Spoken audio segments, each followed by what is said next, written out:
Tēnā koutou katoa, ngā mihi mahana a kia koutou. We're going to open with karakia. Thank you, Dwayne.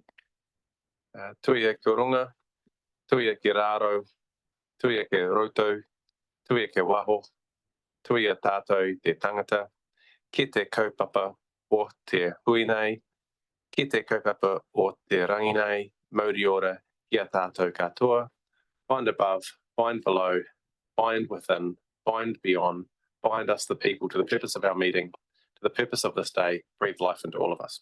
Kia ora. Thank you. Kia ora. And in terms of, we've got some people on Zoom joining us. Welcome to Board Member Armstrong and Councillor Greenings on Zoom. And I think Catherine Hubbard's there and Max is here. Kia ora. And just to note that the meeting's being recorded, will be available on Council's YouTube channel. If you're on Zoom, please keep your microphones muted.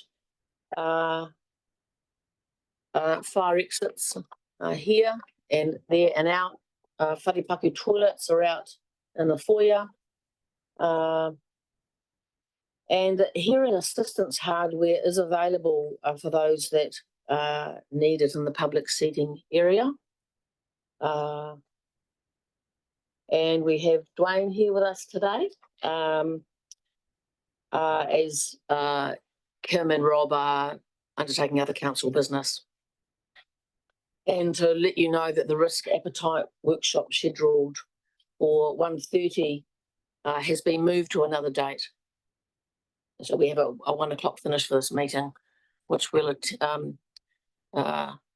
endeavour to meet anyway. Apologies. We've got an apology from the Mayor for lateness. If somebody's happy to move, Councillor Mackenzie, Deputy Mayor Bryant, thank you. All those in favour, please say aye. Aye. Against, carried, thank you. And public forum, Matthias, we have just one speaker on public forum. Welcome. You know the drill. We have 10 minutes. Thank you. Good morning, Madam Chair. On the agenda for today's meeting, I find a few draft bylaws that should go into public consultation now. The public water supply bylaw, cat management, dog control, and public places bylaw. I won't go into the details of any of these bylaws. Instead, I would like to point out something that I'm not so happy with. It's the fact that the public consultation timeframe is the same for all of these bylaws. For all of them, it's between 26th July and 27th of August. And also the public consultation for the representation review discussed yesterday, it's exactly the same timeframe. So the legislation says you have to give the public 1 month to make their submission so that they have sufficient time to prepare their submission and think about what kind of feedback they want to provide to council. And this council seems to be prepared to run 5 public consultations exactly at the same time, the same 4 weeks. Don't get me wrong, I know you're not breaking the law with this approach, not at all. But I think you send a really strong signal how much you actually value public participation. And I'm not talking about ticking some check boxes on your website, multiple choice, 5 minutes and done. I'm talking about the people and community groups that really want to give feedback and make a submission of high quality. And that includes doing some background research, looking into other councils, how about their bylaws, having discussions, writing a nice paper, well articulated, and then submit this to council. How would this be possible if there are 5 big topics happening at the same time? So effectively, you limit the time that people, or in our case, groups, can work on their submission from 4 weeks down to less than 1 week by running 5 of them simultaneously. I mean, do you really think that's in the best interest of the community? And on top of this, it's kind of frustrating that you prepared these bylaws in your confidential workshops, or not open to the public. And a few months ago, I requested to have these workshops, especially on the bylaws, open to the public. That was unfortunately declined, even that the Chief Ombudsman has the expectation that all council workshops are open to the public. And then after the workshop, I requested under Legoima the material that was shared during the workshop from staff to councillors so that our organization can get some information and prepare our submission on the bylaws. But the Legoima team came back and said, I'm quoting, your request for official information would be trivial and vexatious and frivolous. Yes, all three of them at the same time. And I fail to understand how this is based on a sound reasoning, especially that we expressed interest in this topic well before the workshop. Also, on the same email from Legoima, they stated it lacks any public value to release the information. I mean, that's quite frankly, that's just unacceptable. Information about upcoming bylaws having no public value. I mean, really? I'm struggling to find words for this, but it seems to me it's kind of willfully obstructing public participation. That's how would I call it. But I would be happy if someone else in the room can give me a better explanation, but I cannot. So I just don't have anything else to say on this topic. But I'd like to mention another topic, because I was here back in, I think it was in March, the first meeting in this committee this year, in March this year, I was giving a speech here about powers of entry to private land and search warrants, and I quoted explicitly from a judgment in the High Court on this topic. And at the end of my speech, I raised the question. I rewatched the video on YouTube. I asked, quote, how was it possible that we had so many enforcement actions against people living in unconsented dwellings with such a low number of search warrants, quote? And you, Madam Chair, if you remember, you responded to me, thank you for asking so specific, and the response will come to you, I am sure. That's what you said in this meeting back in March. I think now we are 4 months later, and I still haven't got the information I was asking for. I have to admit, I got a bit of a response from Mr. Drummond that, quote, he's comfortable with council staff use of their powers of entry under RMA, and that Mr. Drummond has taken into account relevant previous court cases. Well, he didn't tell me which court cases he has taken into account, but obviously I'm very interested to read them for obvious reasons. So I requested them, and then your Legoima team came again back to me, and they said, I'm quoting again, your request is considered frivolous and vexatious. It lacks any public value. The attention of the request appears to be cause disruption, irritation, or distress to council and its staff, quote. And I mean, I'm really sorry if I caused some issues with Mr. Drummond's well-being. It's just that I'm really interested to read these court cases. Because according to the email I got from Mr. Drummond, these court cases would suggest that the enforcement officers do their investigation into unconsented dwellings on a lawful basis, and I'm just interested in that. And I would think providing these answers to the public falls well within your duty of care of your organization. So then at the beginning of this week, I'm not sure, Monday, Tuesday, the chair of the Motueka Community Board helped me, and she sent an email, not sure if it was directly to Mr. Drummond or someone else in council, and she advocated that council releases the information to me, the list of court cases. And yesterday afternoon at 4 p.m., I got an email from Legoima again. Your views are noted.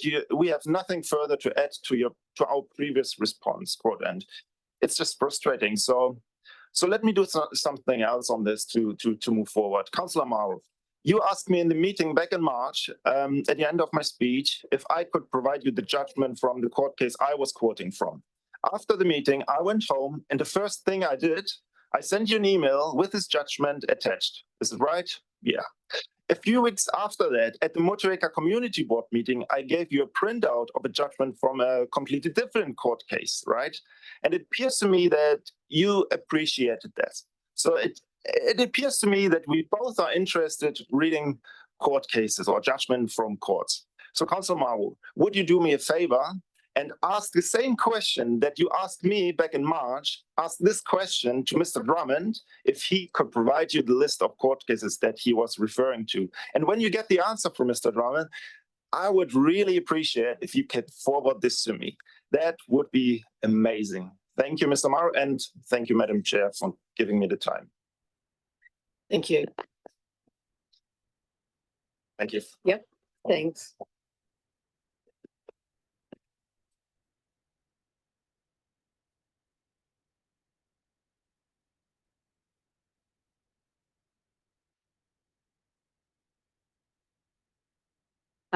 We move to declarations of interest. Any declarations? No. No late items. We've got some minutes to confirm for 6 June Environment and Regulatory Committee meeting. Is somebody happy to move those minutes? Councillor Kinnamonth and second Councillor McKenzie. All those in favour, please say aye. Against? Carried. And we move to, I'll just say in terms of the agenda today, we've got a number of items on there, but the draft dog control bylaw won't be a part of the agenda today. And when we get to that part of the agenda, then Kat will give us an update about that. So I'm going to move to Group Managers Report. Yeah, kia ora. Thanks. Obviously, Kim is not here. Several of his managers are. And largely the team will take the report as read, just noting that there are a couple of submissions that we're seeking approval for. One on the Resource Management, Freshwater and Other Matters Amendment Bill, and the other one is on the Climate Adaptation Framework Inquiry. We ask that you approve those as well. Thank you.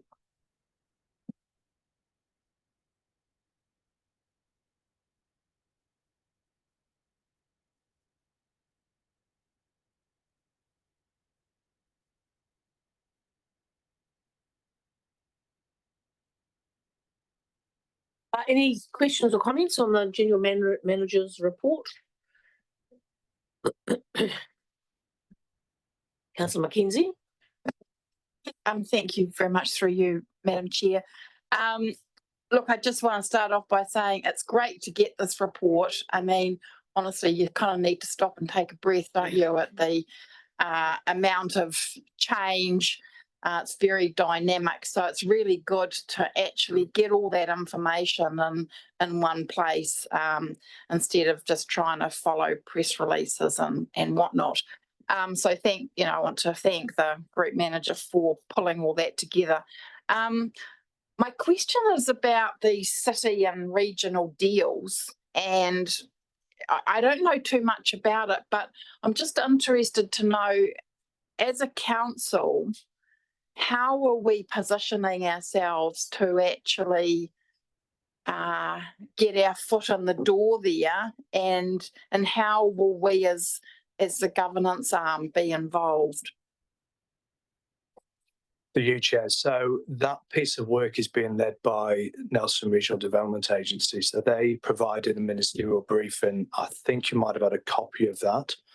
It was prior to the election, I think. I know there was a bit of a summit with Martha Shane Jones coming down at some point. I think our mayor's been invited to that in the CE. That briefing should outline some of the key projects which the NRDA are leading on the council's behalf. So that's probably all we can. I think they're still trying to put the flesh around what city deals are, but we're certainly in the conversation. We'll feed back any more information that we get as it comes clear, I suppose. Thank you. Anything further?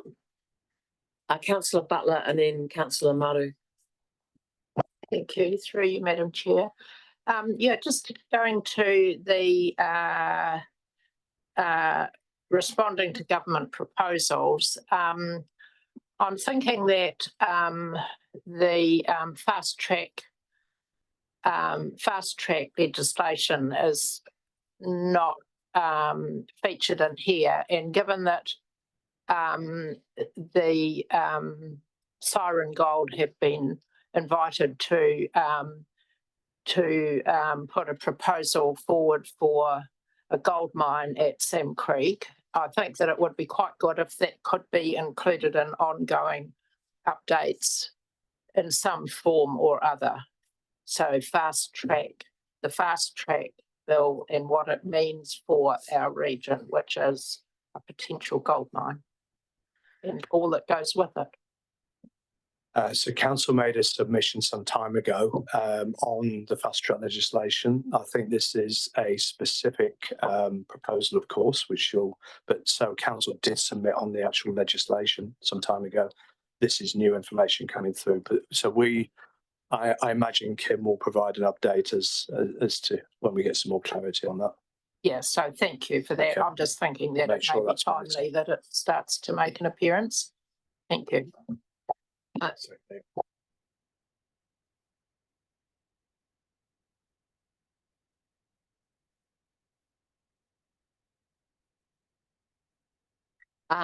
did have a conversation with Cameron, so we have a catch up before he prepares his report and we go through the agenda and things, and he did mention Sam's Creek in terms of fast track and WCOs and things, and I think because the select committee processes happened, or whatever happens beyond that, after that and leading up to, I guess, a second reading, I'm not sure if that's the process, we're waiting to see, I think, how things land. And there wasn't so much to be able to update around fast track other than that we have submitted, and we're really in a holding sort of waiting. Acknowledge, of course, the significant stress of some over in Mohua around the idea that the fast track bill could override all the WCOs in the country. So that's certainly acknowledged. Yeah, thank you. Thanks, Madam Chair. I'm thinking that the community, might like to see a bit of, anticipate that there would be some acknowledgement or recognition within council of this this proposal that is concerning the Golden Bay community quite a lot. So that's really just my point. That's all. Yeah. Thank you. And I think once the bill lands further, we'll see whether there is in fact a consent, or if they're on a schedule, a secondary sort of schedule, or how that goes. Yeah, thank you. Yes, I have. Okay, so I'll just go through councillors we have so far. So Councillor Maru, and then Councillor Greening, and then Councillor Stewart. Right. You mean Brian? Thank you, Madam Chair. I'll try to make better notes for you. Just a couple of quick questions. So it's page 8 and it's the Harbour Masters report, and there's a comment about the Motueka channel and the safety barrier, or the safety markings that are needing to be fixed, but really handy that he's close. Is there a wider piece of work looking at that channel? Because there's certainly interest from the key users of that channel for maintenance to be done. Careful of my words, rather maintenance and dredging, but so I get there's an ongoing issue. Is there a wider plan for that? And sorry, I'm probably not here. So the Harbour Masters are available to respond to that. So if anybody else has something to add, it might be that when he's back on decks, here's the pun, I thought it was quite good. You could just email perhaps and make contact. Yeah. And then just the last one, I note the prosecution on 6.41. And I suspect that was a significant cost to council, and I understand the reasons for that prosecution, but convicted in a 12 months good behaviour bond isn't sort of an outcome for, I suspect, the cost the council did in prosecuting. So my question is there a consideration of outcome, action, cost to get an end result in prosecutions? Is that you, Dave? Yeah, I'm not sure which prosecution you're referring to. The owner of the cafe, unauthorised cafe in Collingwood. Yeah. And to be fair, sorry, through the chair, it's more broader in terms of, is there consideration of the cost to take a prosecution, the likely outcome, and the likely result at the end of that? Because I suspect this one has been public in the paper, it's been going on for a long time. The cost for council to prosecute would have been, I have no idea, but the outcome seems pretty minor in terms of time, effort, and money. Yes, and you might add into that little list issues for the public. Yes. Yeah. So what steps are taken to go, this is our only option, but the cost of this and the outcome of this is? So in general terms, what I would say is that each investigation will follow the enforcement policy which we have. In that policy, there's reference to decision making and the processes. In those processes, there are the Solicitor General guidelines, which talk about when a prosecution should be taken and the reasons for it. And within part of that decision making, there's also external review of the evidence to ensure that, one, it's sound in terms of the amount of evidence. But the second part to that test is the public's interest test. So all prosecutions should go through that process where we have an independent person or lawyer review the evidence to ensure it's robust. And then secondly, a review of the decision making around the public interest test. Thank you, Madam Chair. So does that happen in all cases? And so that public interest test is awesome, because I think that followed the Waikato Regional Council's best practice manual. So does that happen? So there's no governance oversight in terms of risk and audit, chair of the regulatory committee in terms of that test. It's just an independent person who does both a legal and a public interest test. That's correct. Thank you. While you're there, Dave, perhaps you could give a little briefing around yesterday's, or was it the day before's, court decision? Yeah, so there in the James report, there's obviously a number of reference to a number of cases that are before the courts at the moment. One of them is a prosecution for the destruction of indigenous vegetation out at Maruia.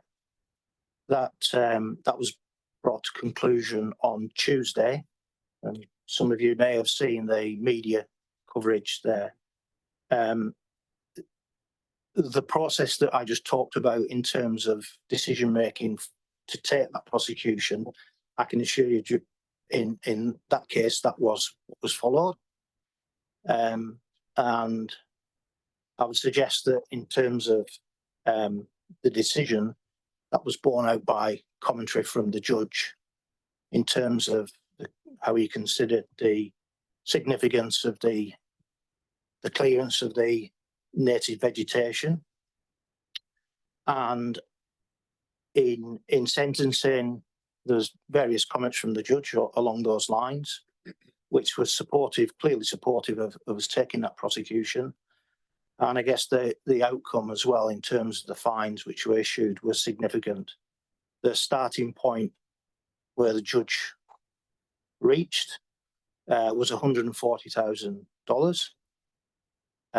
There's then a process at the court where there's a reduction for certain things, one of them being early guilty pleas and good previous record and such like.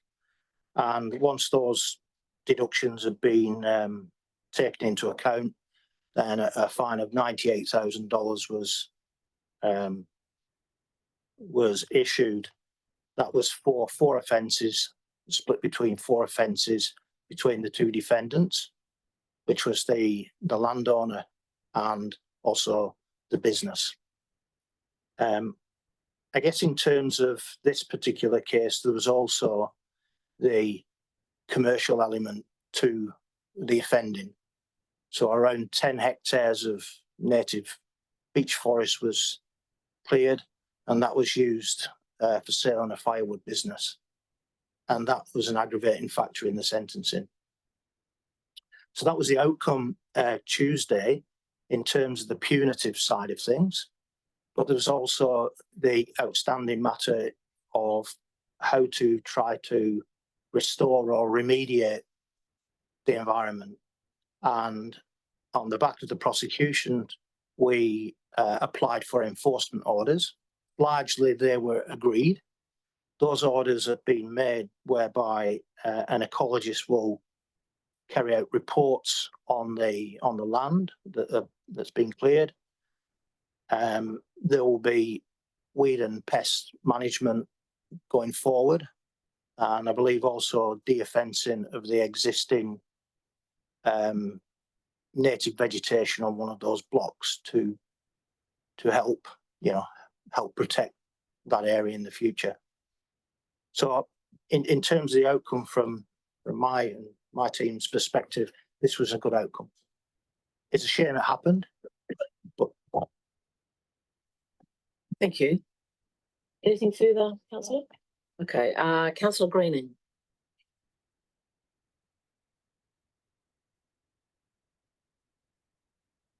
Thank you. Just two questions really. First, in response to the motion, I suppose, which is the documents. The climate adaptation document, para 6, page 19 of the agenda. First of all, can I just thank the staff for taking in the suggested edits from myself on that in relation to emphasising the liability and litigation risk for council, which I think was absent in that paragraph. But I also suggested citing the particular source of that conflict, that problem that we have. It's a select committee. They're interested in legislation, but the paragraph didn't cite or refer to the kind of difficulties that we're having with particular provisions. I'm just wondering why that wasn't included in that paragraph. Barbara's here, who drafted the submission, can reply to that. Did you hear the question, Barbara? Yes, Yeah. thank you. Good morning, Councillor Greene. I did take on board your suggestion about the liability. I don't recall truthfully the specific mention that you are quoting now. I haven't seen that specifically, so I'm not really sure where that information came from. Because I did embrace all feedbacks. Yeah. So yeah. I mean, I can read out the wording, but in the paragraph I gave you, I put in square brackets arising from sections blah blah of Act, and hoping that you'd fill those in to direct the select committee to those provisions. But clearly that was overlooked. It must have been, and I haven't. It was in the same paragraph. I don't recall seeing that. Oh, it was in the same paragraph with the directions to refer to litigation risk. I'm going to go to Dwayne for a moment. Thank you. Through the chair. Councillor Greening, look, apologies for that. I think it was a genuine error. Look, if you're happy to forward it through to us, we can provide it supplementary information to our submission. I know it's after the submission date, but we can at least provide it to them. Thank you. Yeah, I'm not gonna fall over backwards over it. I just think it's a missed opportunity to put right at the front, and maybe it's something for future documents, to really get the select committee focused on the provisions that we're having difficulty with from the start, rather than bury it further in the document. Just a suggestion for my experience in dealing with select committees as well. The other point I want to raise is really just in relation to what I'm hearing in public forum. And it's a real concern, and it's a concern I've raised before. It is concerning to hear that council's declining what appears to be quite reasonable requests from the story that was told this morning. I mean, we spend a lot of money on getting the community engaged. And what I'm hearing today is we seem to have frustrated that process, both in not providing, from what I can recall, not exactly very confidential briefings. They were more trying to provide background information to these processes, these bylaws, and to raise the issues that council needed to pick over. I didn't see anything of particular significance that would result in not sharing that information to help better inform the public of the issues as well. And it's also a concern that we seem to frustrate people who seek clarification in a letter where we've mentioned cases but not cited them, which I think is unfortunate. And when the public come for a bit more clarification and point out that absence, that we don't quite easily respond to it. I mean, there's a case, why can't we send it to them? I just think, I mean, this to me just shows that there are real problems with our Lagoima process. I don't think our Lagoima processes are responding properly and are causing frustration and causing a lot more work for the Lagoima team. So I do welcome a review of this, because I think, as Mr. Schaefer has quite rightly raised, the Ombudsman has given some pretty clear directions on information sharing from council, and we appear to be frustrating it. Thank you, councillor. Kat's coming up to the table. Hi, through the chair, I can speak to the release of the workshop material around the bylaws. We did release the workshop presentations. The reason that we held back on the pre-workshop material that we sent out was basically because it was a first draft of the bylaw. My concern around releasing that was that it was still very much a moving document and subject to change, and I was concerned that different copies of the bylaw might be circulated in the community, and I wanted to make sure that the consultation wasn't compromised at a later date by having conflicting documents in the community. Thank you. And they will be made available after today. That was the plan. Yes. Yeah, so just out So of interest. just before you, just a little pause, councillor. I just want to be clear that I get that you're relating to an agenda item in terms of the bylaws and Lagoima requests around that material. Just think about the public forum process where we only ask questions in terms of public forum presentations as the clarifying one. So I'm just getting clear in my mind that you are speaking to an agenda item, which you are focused on the workshop. Yeah. So this is in relation to the bylaws that we're discussing today. So I think it's related. But just for future, and I appreciate the concern about confusion, but there is a function in Word and in Adobe that you can put draft or indicating that it's not a final version before circulating it. And maybe we should use that opportunity. Through the chair, I appreciate that feedback. The thing is that we also use that watermark of draft over the draft that's going out for consultation. So that same technique is already being used. We don't really want to be going out with draft 1, draft 2, draft 3, A, B, whatever. Thank you. Anything further, councillor? Well, I could respond to that because I think you can clarify in the watermark that this is a workshop draft. But anyway, I think you've taken on board my point. Thank you. Deputy Mayor Brian. Thank you, Madam Chair.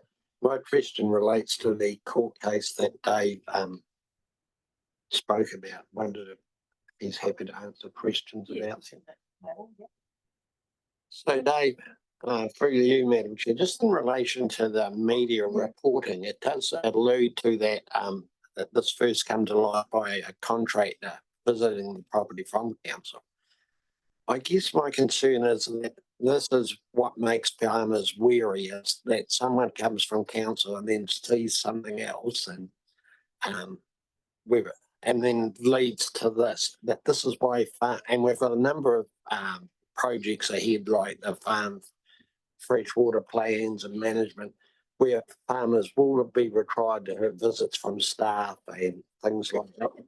Just how do we manage that process so that people aren't wary about having council on their property and leading to something like this? I guess, first of all, my understanding of this scenario was that it was a council-wide project which was occurring, where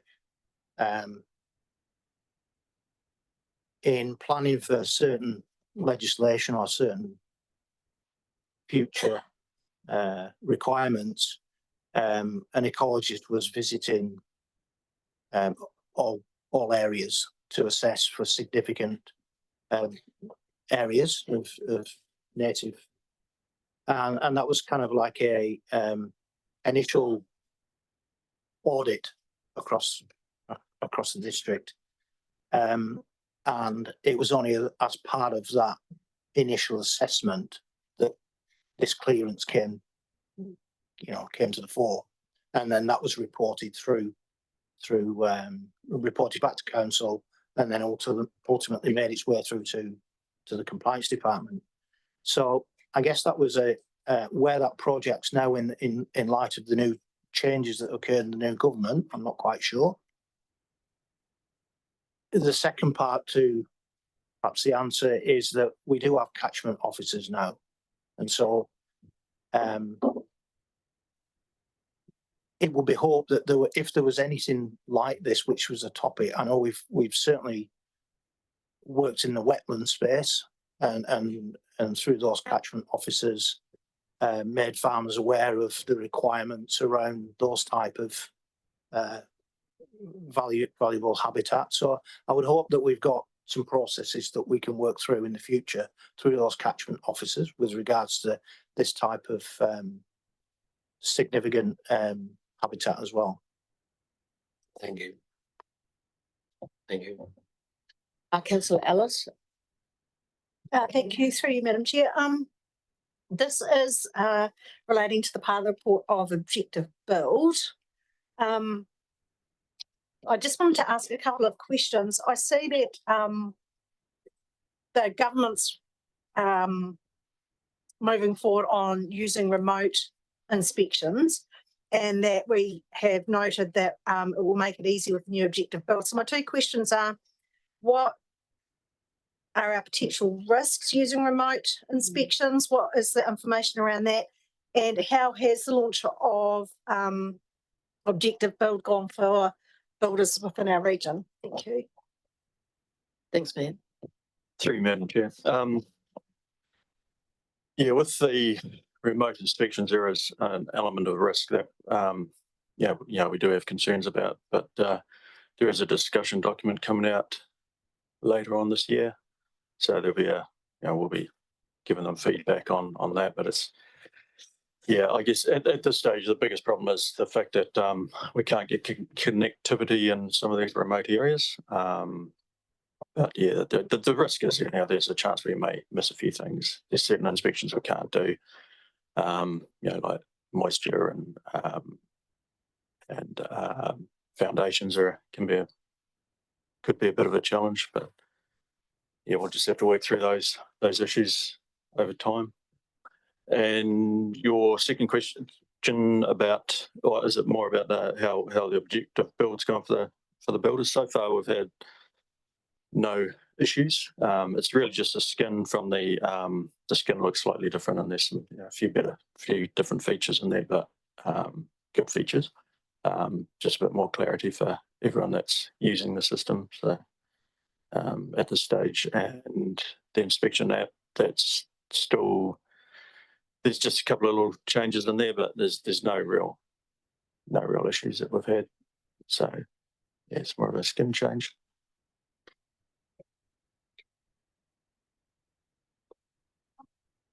Can I just make a comment in that the government's aim is to make building cheaper? At what point, obviously there's still quite some process to go through, can we flag that it's not how we signal to the government when they're putting through this legislation that it's not actually delaying the impact, because we could be up for not having done appropriate inspections, so it could wind up costing long term if people are coming back to us because our inspections aren't done because they are remote and there are issues involved. So I'm not sure how we'd flag that, but it is a concern for me. Me neither. I don't know how we flag it, but it is a bit of a concern around a range of legislation. I think about whether actually some of the fast, tracky approaches to some things are actually going to be fast after all. I guess we'll need to wait and see. Is there anything further from Matt that you'd? No. Thank you. Any other questions or comments on the General Manager's report? I'm looking for somebody to move the resolution. Thank you. And a seconder? Councillor Maru. All those in favour, please say aye. Aye. Against? Carried. I must say I agree with you, Councillor Mackenzie, about having that briefing from Kim around that moving feast of legislation is very helpful to me each time. So we're moving now to the first of the bylaws, draft public water supply bylaw. Welcome, Kim, Carl. Excuse me. Thank you, Madam Chair. Kia ora koutou. Yes, Mike Shrew is on leave today, so we've got Carl Borta, who is Team Leader Utilities, standing in for Mike. So we can add, just to add comment to the water supply bylaw, just to emphasise what we're doing and why. Oops. So this is a review and update of an existing water supply bylaw, following the section 160 of the Local Government Act. And there's not significant changes that we're proposing. There's relatively few. There's a new section covering the bulk water suppliers, for the new swipe card system. There's some clarification on the demarcation of where the point of supply is and the diagrams in the back of the bylaw. And there's updates to reflect the legal changes from the new Water Services Act and the new regulator that we're not regulated by Ministry of Health anymore. We've got Arawai and things like that. So why do we need the bylaw? We do have the Water Services Act, but that prescribes what council has to do. It doesn't really describe how we should do it, so that we do need the bylaw to go into greater detail about how we do that. The bylaw provides council powers to enforce compliance so that council can meet its objectives under the Water Services Act. It just clarifies responsibility for customer to ensure that council's not doing or not being held to account for what the customer really should be doing. So, Carl, any further comments to add on that? Thank you. So we'll take the report as read, but happy to answer any questions if we can. Yes, Twain. Sorry, through the chair. The draft agenda that went out, had a section on appointing a hearings panel and repeated the same resolutions format. What we're suggesting in the highlighted yellow bit here is, if you're so agreeable, is to make the hearings panel for the bylaws the same. It's not required. It just makes some of the logistics simpler. So the resolution up there suggests that we appoint the hearings panel, and that would be noted in the subsequent reports rather than agreed. That's, of course, our recommended approach. It's not the only approach. It's not necessary. You could have a separate hearings panel for each of the bylaws, and if you want to take that approach, then we would change this one to just appoint the hearings panel for this one, and then would appoint the hearings panels in the separate reports following. The other aspect of having one panel to hear them all is that we would have extended it out to have somebody from each ward on all of them. So, anywho, over to you all for Councillor Walker. Yeah, thank you, through your chair. There's a significant amount of mahi that is involved, not only from our community giving submissions, and as we heard in public forum, there's a significant amount of material and submissions being held in a very short period of time, like a month. As a councillor, to actually give this the credit and the amount of work involved, because bylaws are something that is of significance, and although I do question one because I can't see any enforcement with it, but the others certainly give a clear steer, I think it would be amiss of this council put one councillor for each ward to be involved to do all of that work. I don't think that's fair, and I know that with the Motueka ward, we certainly share our workload. So I would suggest, my personal opinion, is that it's done by bylaw. Thank you. Councillor Maley. Yeah, I support that in part, in that the bylaw that'll be the most work, having done it before, is the dog one.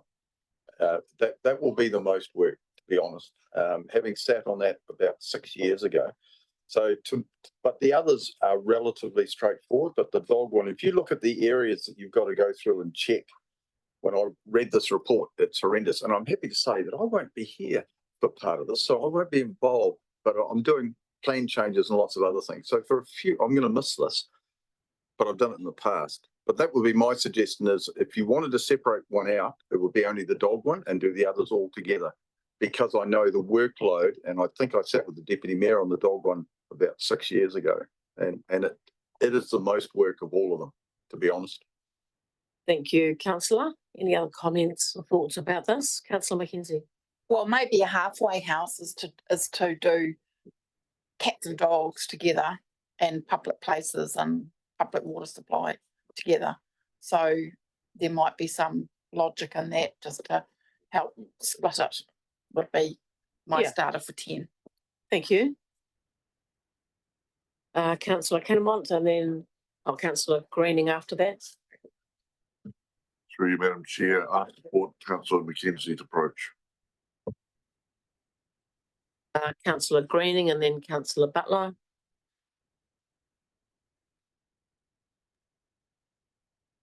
Yeah, so just noting the comment made at the start that I think the dog bylaw was going to be removed from this agenda. So does that mean it would have a different time?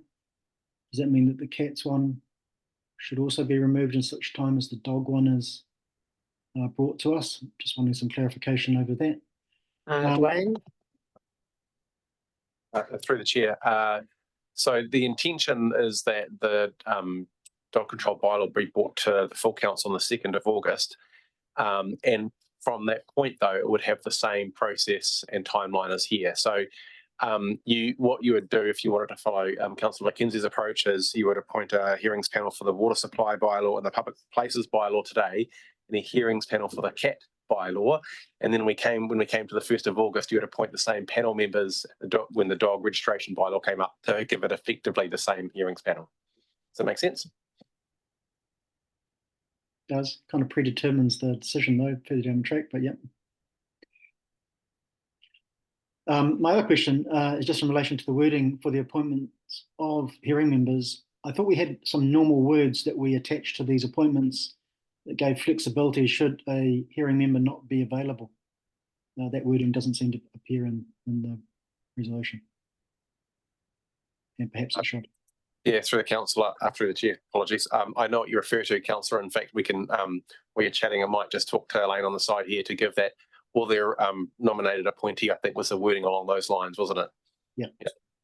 And just, again, in relation to, I think, the concerns raised in public forum and also probably some from my colleagues around the room about the compressed consultation and hearing time given the workload, and no doubt the workload for the public as well. Can staff please explain why there is such a compressed consultation and hearing timeline, a hearing timeline of 2 days for what Mr. Mailing has already explained was going to be quite a significant process for the dog bylaw, given also the concerns raised in the public forum? Through the chair, we did have to make a decision knowing that we had quite a heavy bylaw program over this year, whether the public would face more consultation fatigue by doing things all at once or by having them one after the other after the other. Both approaches, unfortunately, do put a bit of pressure on the public either way. We made a judgment call at the time to go with blocking them all together. But there is the possibility, some of them aren't as time crucial that we could potentially split them if we needed to. If we can, we should, I think. I think there are some that will have a little bit of public interest, the new bylaws in particular. I'm sure we'll get a lot of submissions on those and the normal submissions on dogs, given the interest in dogs. So I think we should just give ourselves a little bit more time, and also hearing the comments from around the table about the workload for councillors. I think that would be prudent. Thank you for your thoughts. I think at the workshops we did discuss the timelines, and we had some input into deciding that we would actually run them concurrently, as my recollection. Councillor Butler. Thank you. I actually don't recall that, deciding to run them concurrently, but that's all right. I may have missed that. I'd just like to, I actually support Councillor Mackenzie's approach, because the cat management bylaw is a new bylaw and we're going to be getting a lot of submissions. And so I think the consideration of submissions with animal bylaws, that can be quite emotive, and I think that I just wouldn't like to see them all lumped in together. I think there's two separate panels at least. And I'd also suggest that the panel for the cat and the dog might like to hold hearings in Golden Bay as well.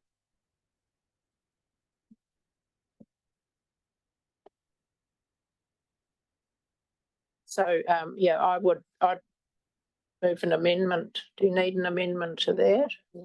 We need an amendment. Through the chair, I mean, this is recommended resolutions. If you're happy reading the room, this is the water supply bylaw set of resolutions.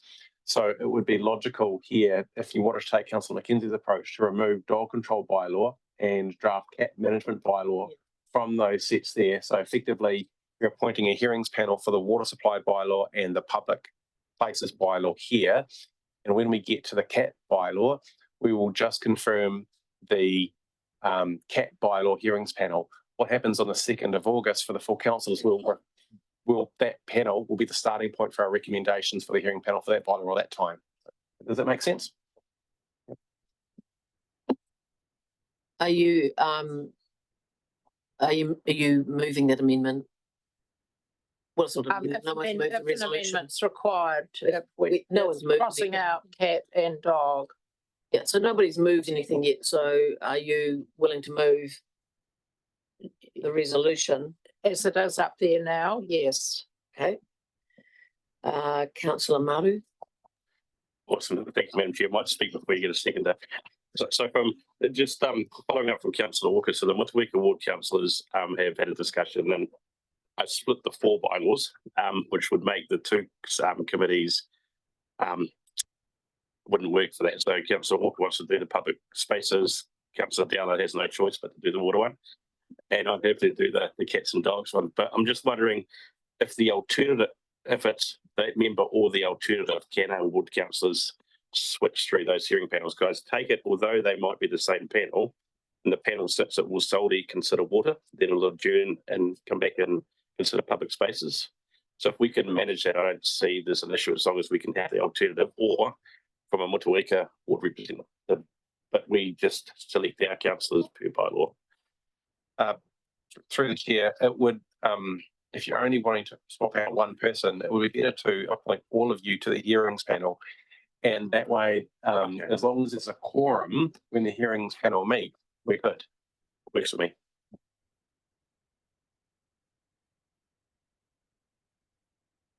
So here, we're going to have, we've got spaces for 4 councillors there. We've got spaces for 4 councillors.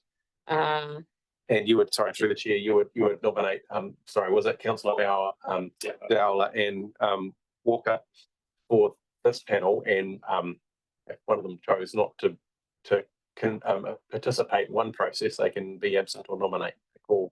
But it means that effectively they're the hearings panel members from both processes.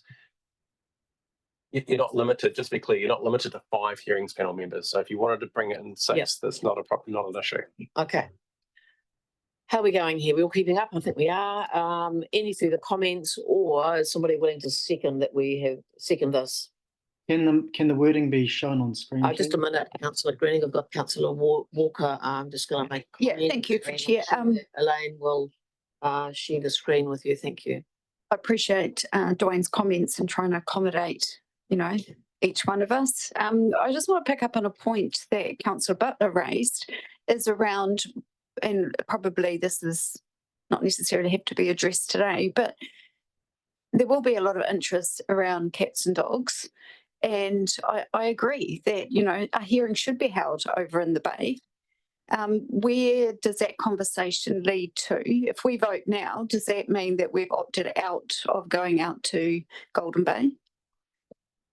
Well, I think we're getting into complex ground. I'm not sure. I didn't hear you suggest that, Councillor Butler, but if we're going over to, goodness, we'll need to put a week aside. Of course, we're going to head over to Golden Bay about some things. We'll need to head to Motueka and no doubt Wakefield. So I think we're just going to, I don't think that's what you said. I don't think that's what you suggested. That's what I heard. Did you? Actually, yes, through you, Madam Chair. I did actually suggest that, but my thought was that the hearings panel could decide that. Wouldn't that be up to the hearings panel to decide it, to go over there or go to Motueka or wherever? They can hold their own. This doesn't say where the hearings are actually going to be held. I'll just get some clarification from staff. Jeff, the clarification was in relation to. So I was. Through the chair around where the hearings were going to be held. We did have teleconferencing as an option. That was how we were hoping to get around the, going around the district.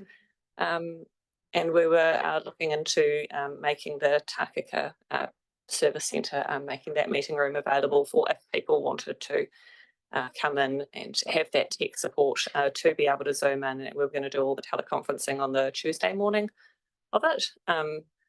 Otherwise, it was going to be held in Richmond, but that's something that we can discuss and potentially change. I will note that the meetings calendar looks quite exciting, and those dates were booked probably in January, and it was difficult to find them then. Without looking, I'm just not sure exactly if we do start moving the dates.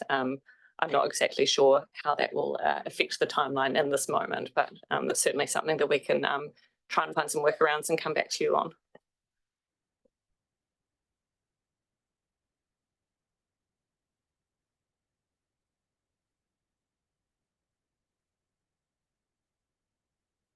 Very easily. Yeah.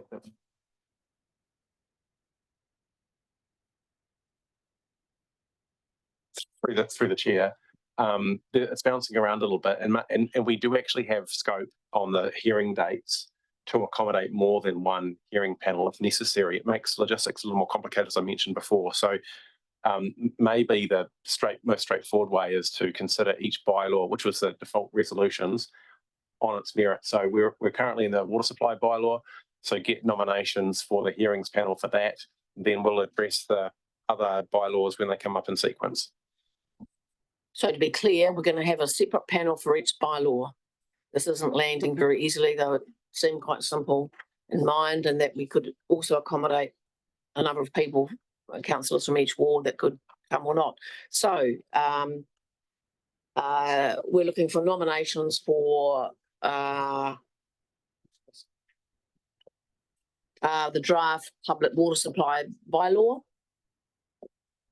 Madam Chair, can I nominate Councillor Dowler? You certainly can. Thank you. Madam Chair, could I second that?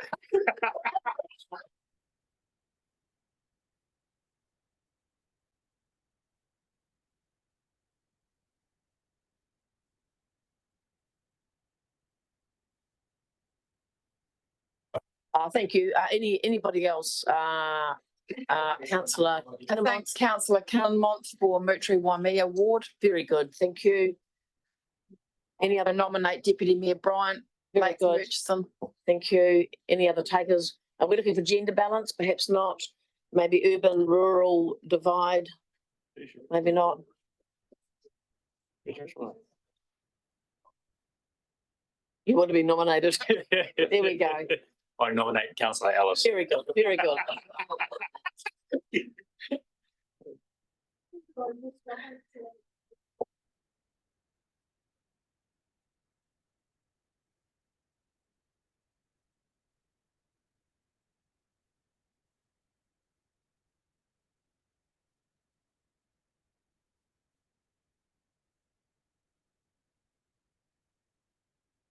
Okay, so Councillor Butler moved earlier, but there was no seconder to that resolution. So we're looking to someone to move this resolution as it is now.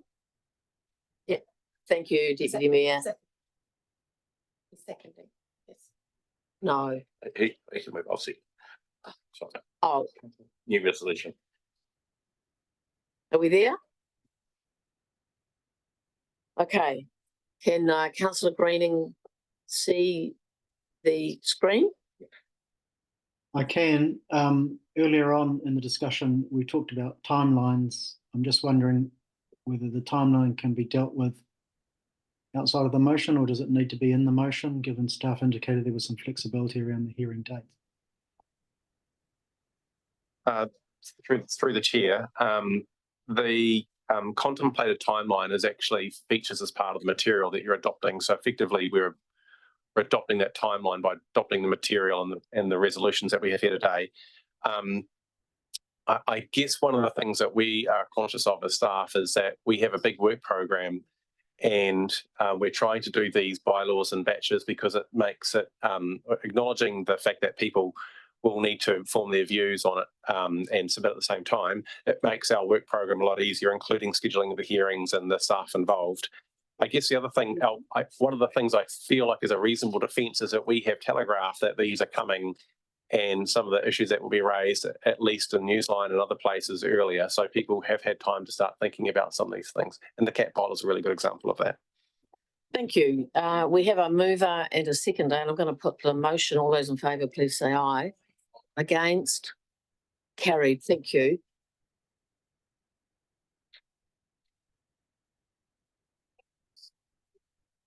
Draft cat management bylaw.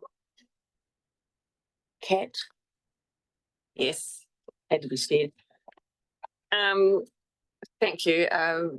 Through the chair, I acknowledge that this is a bylaw that's been discussed extensively through the workshop, and we acknowledge that while it may not be, it's an imperfect solution, but it's also it's something that the community really supports and is behind based on the early engagement results, and it is a step in the right direction as well.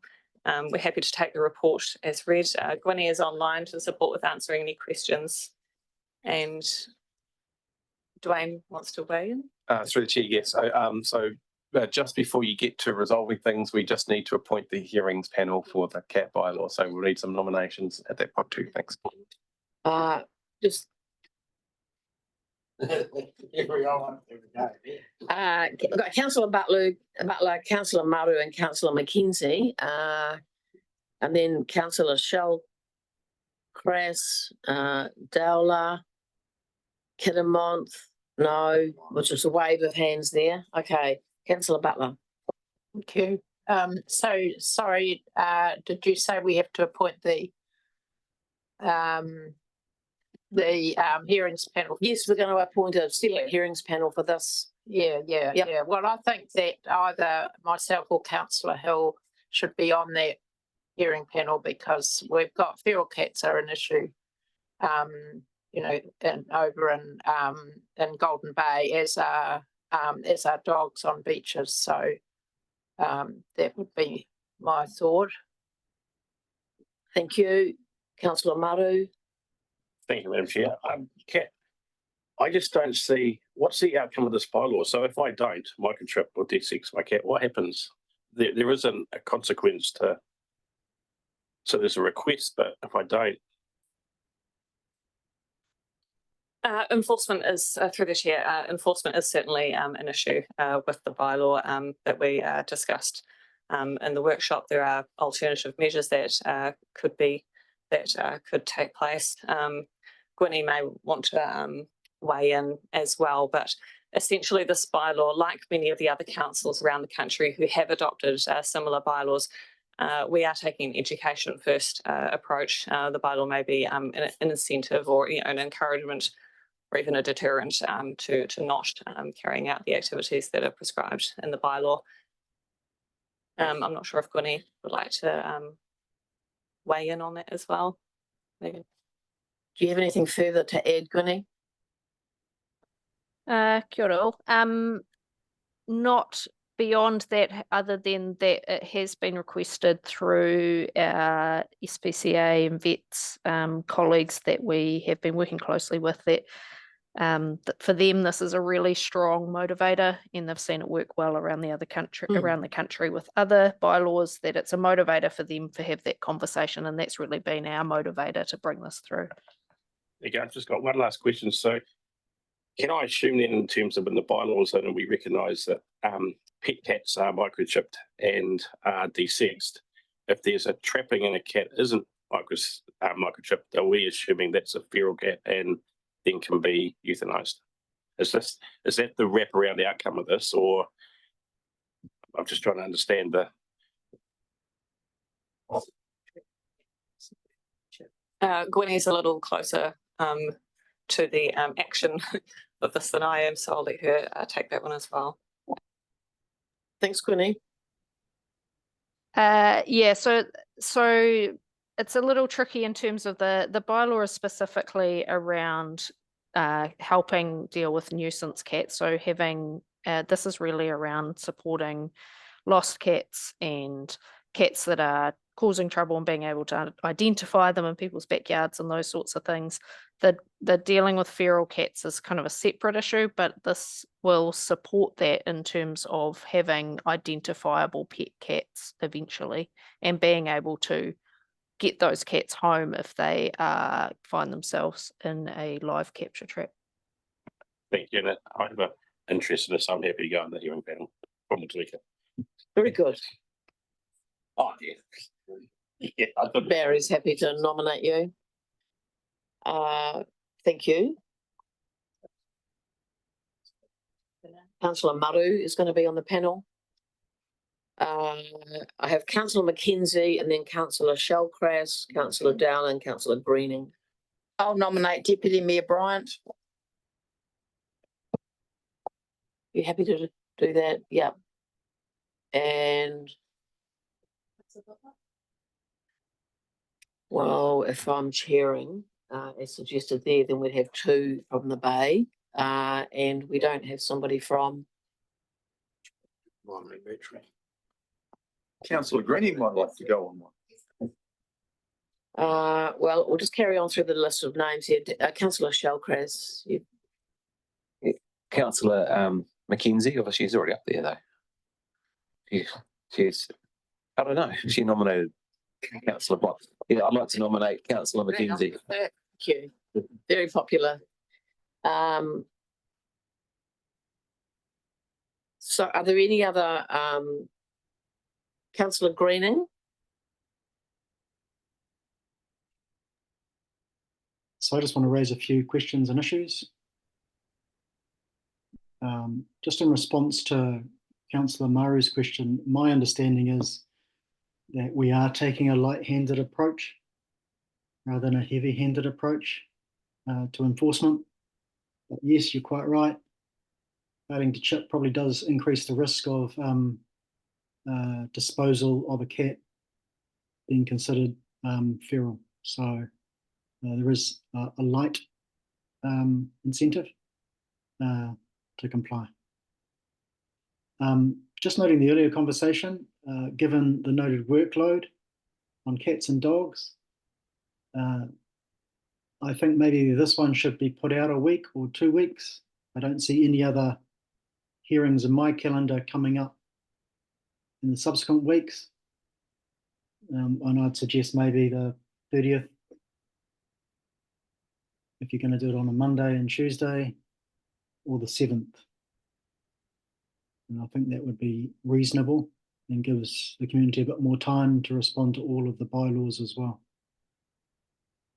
I'm happy to support the bylaw in terms of its consultation. I think it's important the public have the opportunity to consult, and I believe this will be one that will be consulted on, as Councillor Butler has already alluded to as well. But I do find it somewhat hypocritical and perhaps cynical of people that argue we should wait for national regulation in order to unwind long-established regional responses to known health concerns. And I'm thinking here of Saxton Field's regulation of alcohol promotion at sporting events. Yet in the same breath, support local council bylaws that respond to feral cat concerns in the absence of national regulation. I think if people had an ounce of sincerity in their arguments, the same people would not be supporting new council bylaws and instead waiting for national legislation. Really hollow arguments in my opinion. And as I said in the Joint Committee, councils have to stand up in the absence of national legislation and do the right thing by leading change. It's unfortunate we didn't do that at the Joint Committee. It's unfortunate that many at the Joint Committee spoke to the Joint Committee and got confused over alcohol consumption versus promotion, or confused accepting revised field management plan policy as a binary decision to support or not the international cricket. Councillor. Sorry, I'll just pause you there. Point of Point of order Madam from Chair. councillor Mayling. This is not the subject. No, it's not an agenda item, and we are required to, you know, that's what I'm we're making- speaking to I is am making agenda an items. Please don't interrupt me. But do you take the point? It's not an agenda item. It's not, but I'm making an argument over the adoption of council bylaws. So if I may continue. Is there something new that you're bringing forward? You brought forward a number of matters around this bylaw process. If it's something new, perhaps? So I'm making an argument about the adoption of bylaws. Can I make that?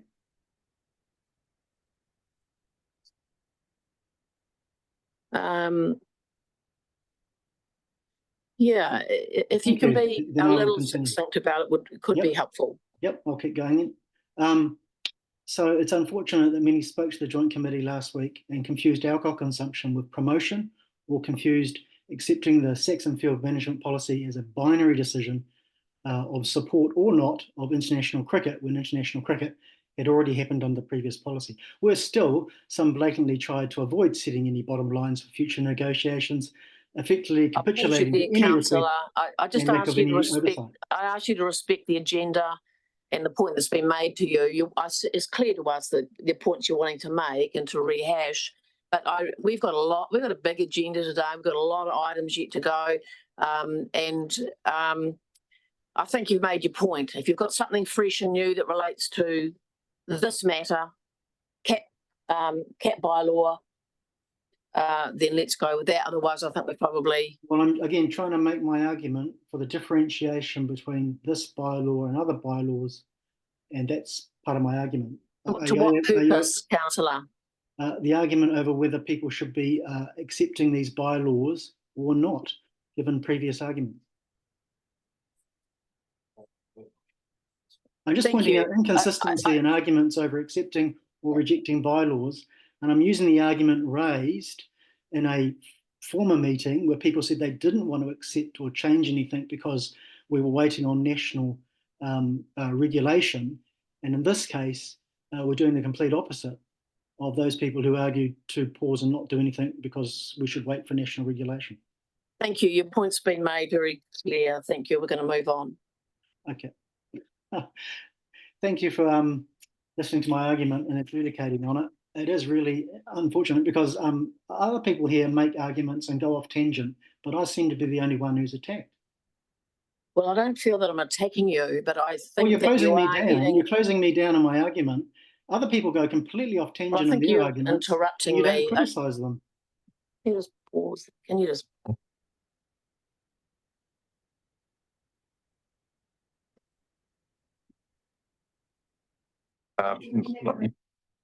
Yes, that's where we're at. So we're looking for somebody from Richmond to... So you've got 4 up there already, Chair. If you want a 5th from Richmond, I nominate councillor Ellis. Yes, well, it's sort of more about, I mean, we can have as many as, Yeah.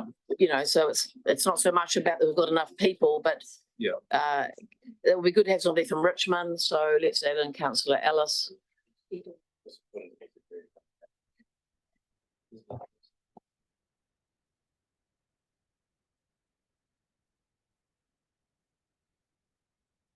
We're looking for somebody to move this resolution and somebody to second it.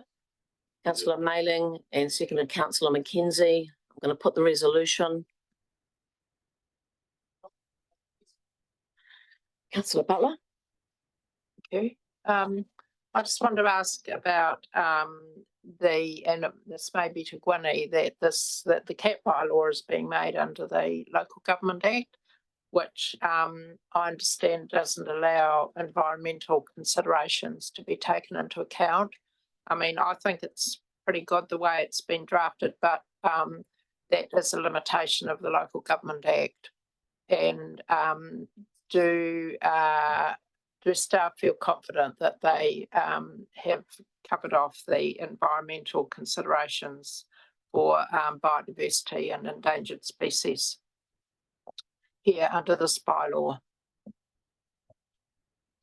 Through the chair, the intent behind the bylaw isn't, you know, as you've noted, we can't take the environmental considerations into account under this piece of legislation, but that's being managed. The feral cats and everything is being dealt with separately under the regional pest management plan, I understand. And yeah, Gunny may also want to chime in on that. Do you have anything extra to add? No, Kat's covered it. Thank you. I'm going to put the resolution.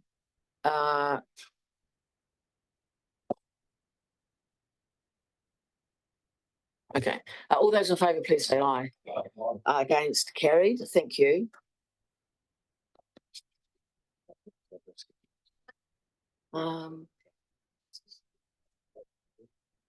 So in terms of the draft dog control bylaw, Kat, if you could just make a short statement around why that's being removed from the agenda today, thanks. Thank you, Madam Chair. We noticed that we found that there were some inconsistencies between the dog control policy and what was proposed in the dog control bylaw. We're required by law to have a policy as well.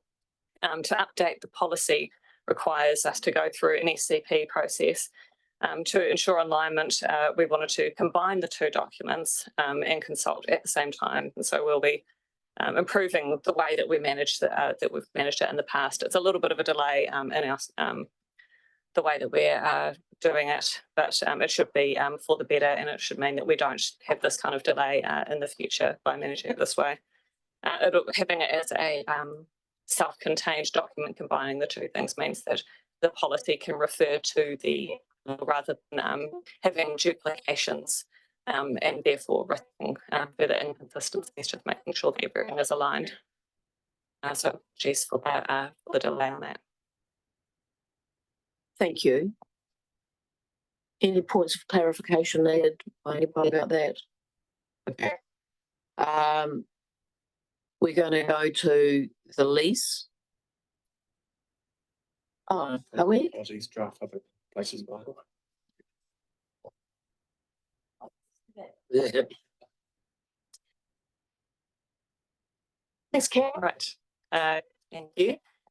So we're also presenting the draft public places bylaw for adoption for consultation as well, which will be setting out regulations and different enforcement pathways for trading in parks and reserves, mobile trading, commercial services, street fundraising, busking, retail displays on footpaths, including sandwich boards, and outdoor dining.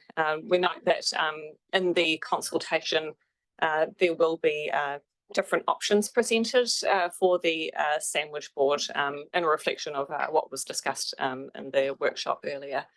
So we're going out with a preferred option, but we will be asking the community which of the three options available they prefer. The other options outside of what's in the draft bylaw that we do different distances that are required for a clear pathway in different parts of the district based on the widths of the footpath, and also we also considered prohibiting the sandwich boards as well. So what's in the draft bylaw is that 2 metres of clearance is needed for a sandwich board to be placed. So we've got those options set out in the consultation material. Happy to take the report as read and answer any questions. Thank you, Kat. Councillor Maru and Deputy Mayor Bryant. One is very simple, Madam Chair, to nominate Councillor Walker. Excellent. Thank you, Madam Chair. For you, Kat, just thanks very much for all the work you've done. It must be a bit of a nightmare. It's a bit like herding cats, I imagine. But anyway, so thanks very much for all the work you've done and going to do going forward. Mine's quite simple as well. I'd like to nominate Councillor Mackenzie as both the Waimea Mercury Ward Councillor and the de facto Lakes Murchison Ward Councillor. De facto. Which will give someone else the opportunity to be on the panel. That's code for me saying I don't want to do this one. There are no sandwich boards on your ward. Very few. Sorry. So I'll nominate Councillor Cunninmont from Mutri Waimea, and I'll represent Nelson Lakes. Great, thank you. Looking to Richmond. I'll nominate Councillor Greening, thank you. Thank you. I'll just have to be here to be nominated. Okay.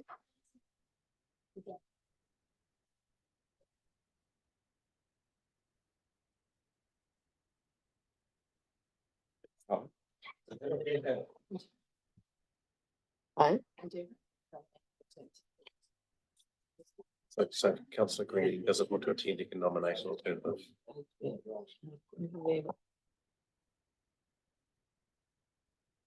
Councillor Walker. Thank you, through Chair. And in the light of the fact that Councillor Greening's left the meeting, is there an option to have an alternative if Councillor Greening? Where is that written? Sorry. Yeah, that next. Oh, no, underneath. Yes. And that big print even. Thank you, team. We've had a bit of chaos, so not surprising. Okay, are there any further nominations? Any further commentary? Thank you, Councillor Mailing. Is there a seconder? Councillor Dowler. I'm going to put the resolution. We're good over here? It's like a little auction, isn't it? All those in favour, please say aye. Against? Carried. Yes, you'll get a cup of tea, Councillor Mailing. I'd like us to move to the granting of the lease to the kindergarten, and then we'll have a break after that. And we'll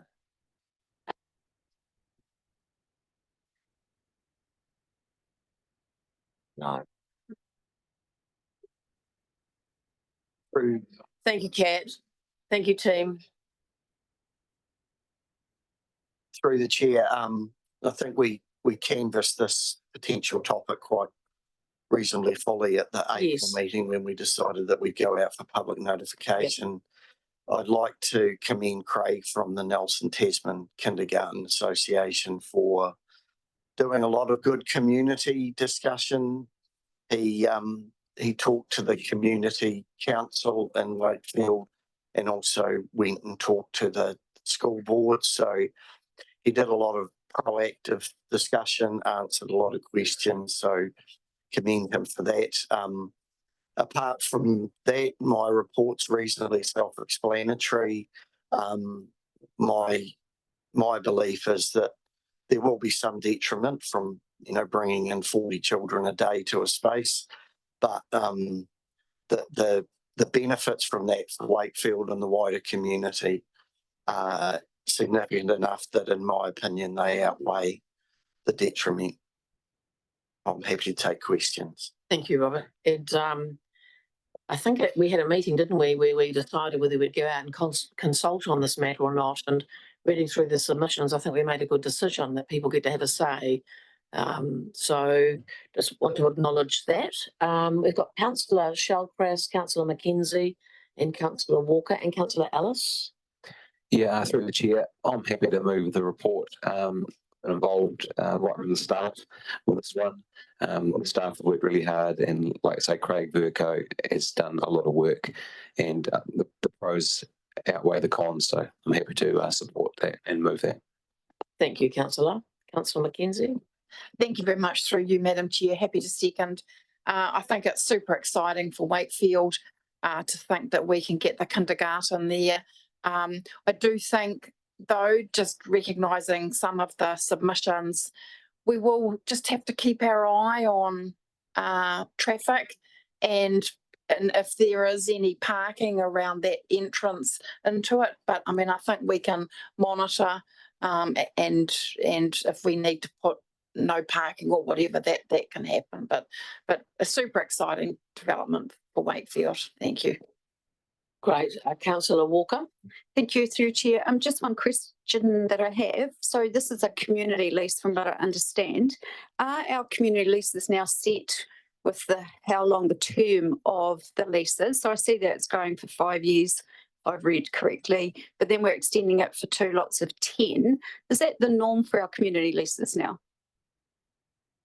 So if we're just renewing a standard community lease and the community group is not intending to change anything significantly. We're sticking with the 5 years, but where our community groups are needing to fundraise a lot of money or spend a lot of money in order to gain the benefit of the community lease, we do look to grant rights of renewal.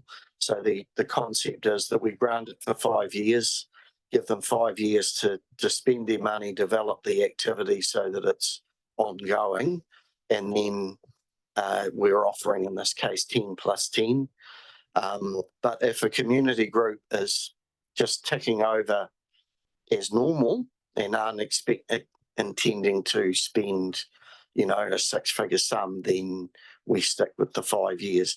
But we do have a community leasing policy still in development, which will, I think, cement that one way or another.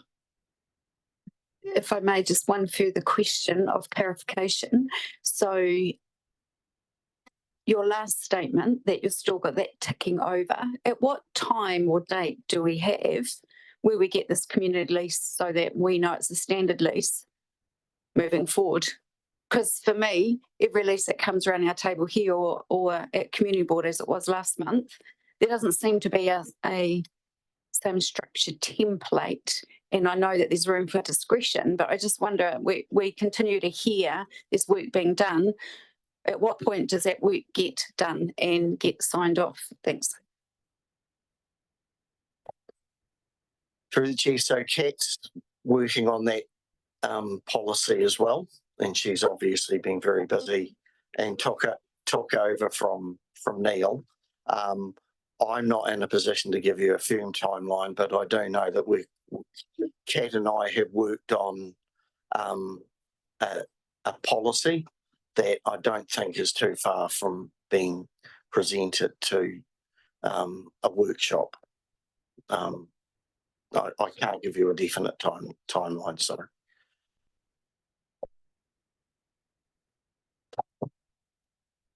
Thank you. Councillor Ellis. Thank you, through you, Chair. Very exciting to see this kind of use for a building and such an amazing spot in our community. But I have reading the submissions from those involved, and there are some concerns about parking. Can I have a request that staff actually go back and re-monitor what's actually happening in that space? Because if we're having some of the behaviour described by residents that's already happening, it actually puts our tamariki that are leaving the school and the kindergarten at risk. And so I think it would be responsible if we just make sure that that we check that those outcomes aren't happening that have been suggested by some of those submitters, because there were quite a number who were concerned for and against the kindergarten about the behaviour of people parking in that area. So what I will say is, working with Craig, the concept is they wanted to get a decision on the lease, and then they will lodge a resource consent application. And I think the resource consent will consider the detrimental effects on parking. And I don't want it, that's not my expertise for one, but that would have an opportunity to require mitigation of adverse effects within the resource consent process.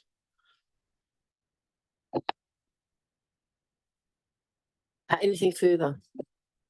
It was just lovely to read some of those comments around. Great to see the old scout den get some use and the kids being near the bush and things. So it's good, isn't it, in our small settlements where we're repurposing a bit at home at the moment around things that have a life for a while, and then, you know, then they get lifted up again and used by somebody else. So a good process, I think. We've got a mover and a seconder, so I'm going to put the resolution. All those in favour, please say aye. Against, carried. We're going to have Councillor Mailing's tea break now. Let's come back at 15:15 and then we'll go right through to whenever we finish. Bring report. Neil and Shane.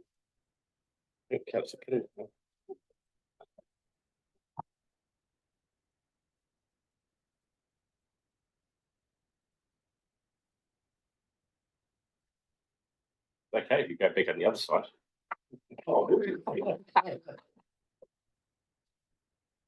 Welcome.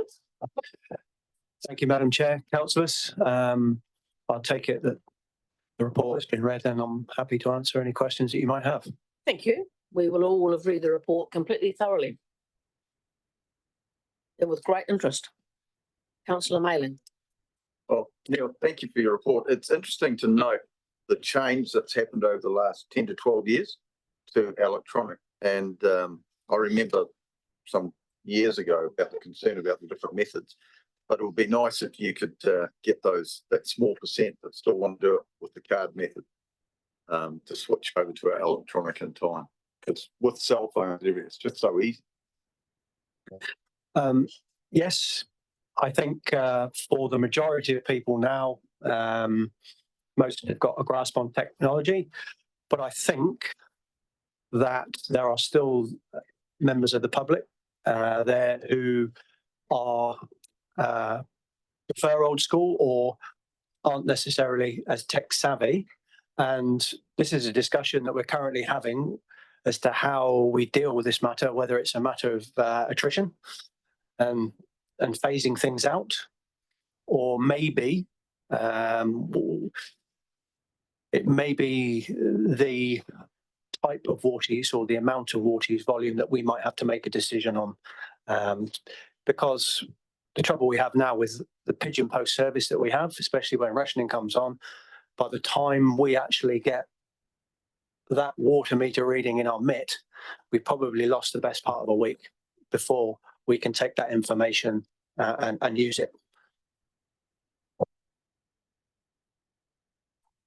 Thank you, Councillor Walker, and then Deputy Mayor Bryan. Yeah, thank you, through Chair. And just further to that conversation, Councillor Mayling, I attend the Positive Ageing Forum, and Ruby and her team make it very, very clear how challenged they are. Even if she has a cell phone, she does not have the nous nor the appetite.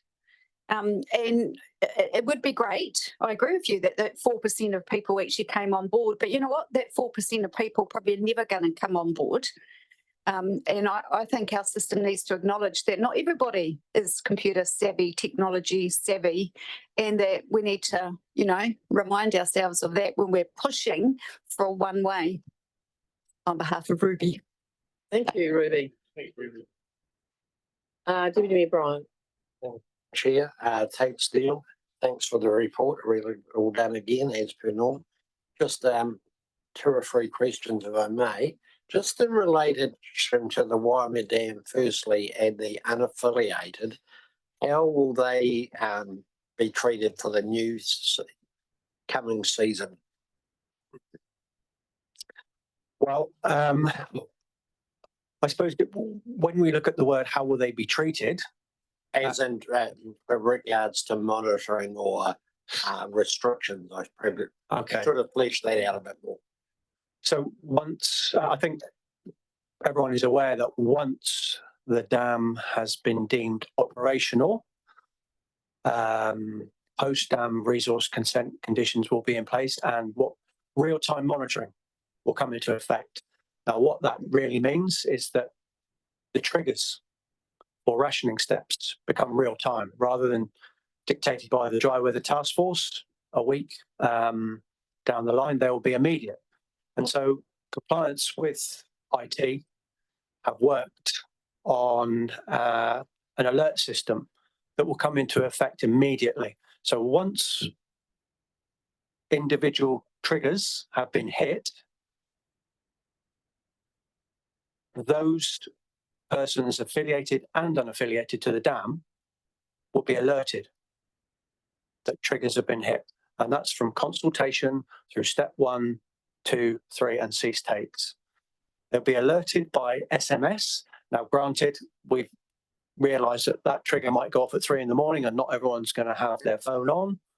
So within 15 minutes of that trigger, an email will also be sent to the consent holder and it will detail the level of rationing and what new rationing figures will be applied. Now, depending on where that step is and what rationing trigger is hit, that could apply to both affiliated and unaffiliated consent holders. They will all be given their new individual rationing volumes for the appropriate step. So that is something that will be in place for the upcoming season. Thank you. That's really good. And effectively, how much notice will they have? Like, you say they receive a text and then an email. Like, do they get a number of hours, 12 hours to become operative at that figure? It's real time. So basically, the machine, if you like, let's call it the machine, will calculate what their fully allocated volume is against the new ration volume for the remainder of that week. Because it's real time, that rationing could be applied 7 days a week, 24 hours a day.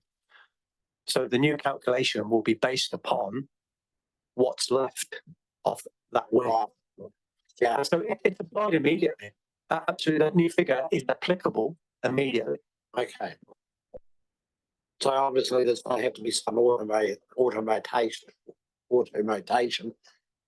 to do that. Yes, there will. There are a number of unaffiliated consent holders who have volumes of 2,000 cubic meters or above per week. They've all been required to install telemetry. So we will know, basically. For those that are less than 2,000 cubic meters per week, the rationing comes in, they're advised, and they will report as normal. The difference, the point of difference will be if a cease take comes into effect.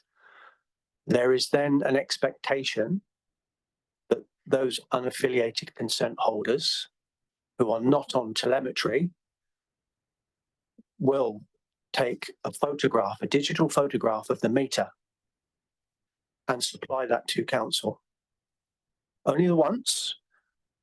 And the cease take then, for as long as it lasts, will be reported upon weekly as anyone else in the district would for the period of the cease take until such time as the cease take comes off or the rationing step is reduced.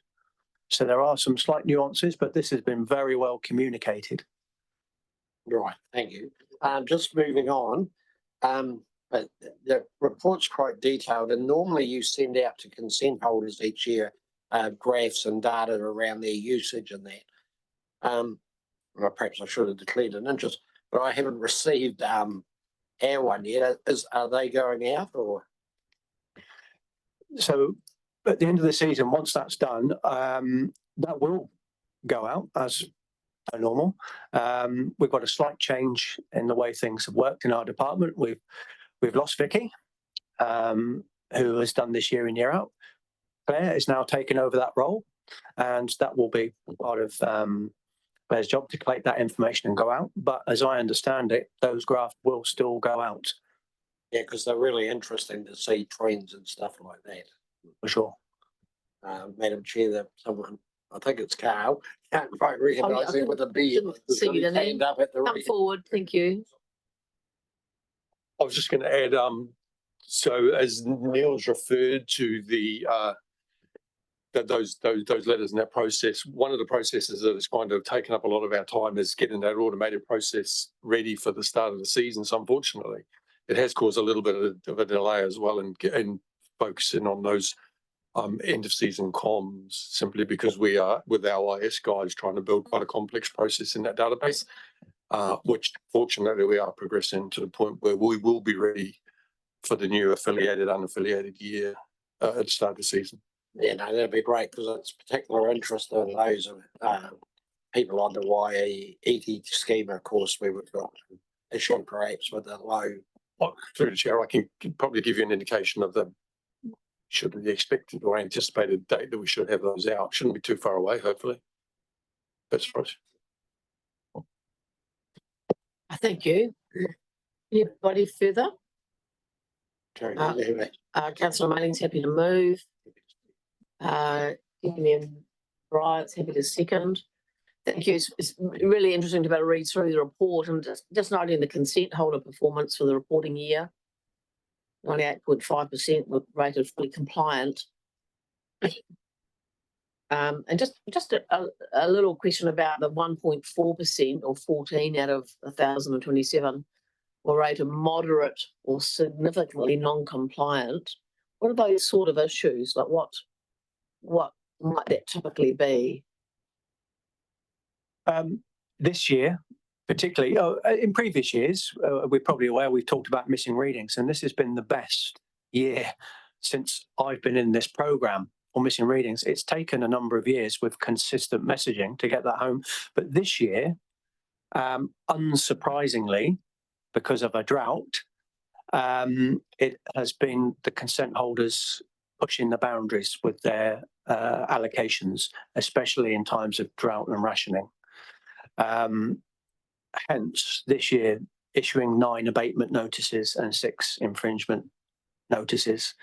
So it's really been about excessive water takes in times of rationing, which is unsurprising because in the 2019 and the 2020, we saw the same thing. When people come under pressure, business, livelihoods, etc., people will push the boundaries. Do we have the situation at all? Hard to know. Silly question. I'll ask anyway.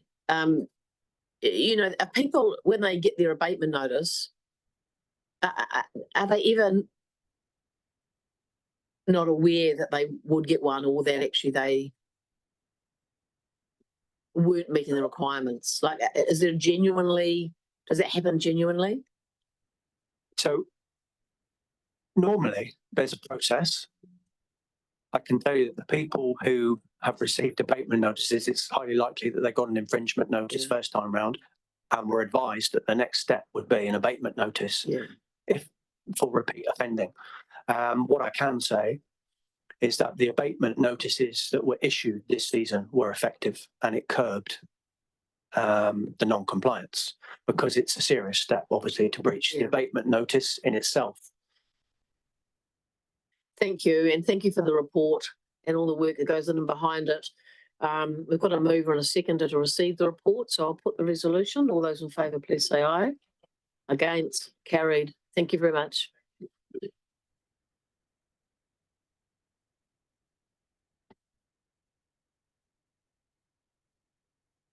One of our favourites, annual dairy farm effluent compliance monitoring.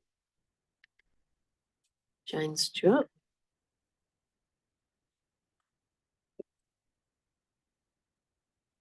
Welcome. Yeah, excuse me, Madam Chair, I'll just before I'll vacate and Okay, allow them to. I'll just do an introduction to Mark, so I'll step back and let them bask in the sunshine.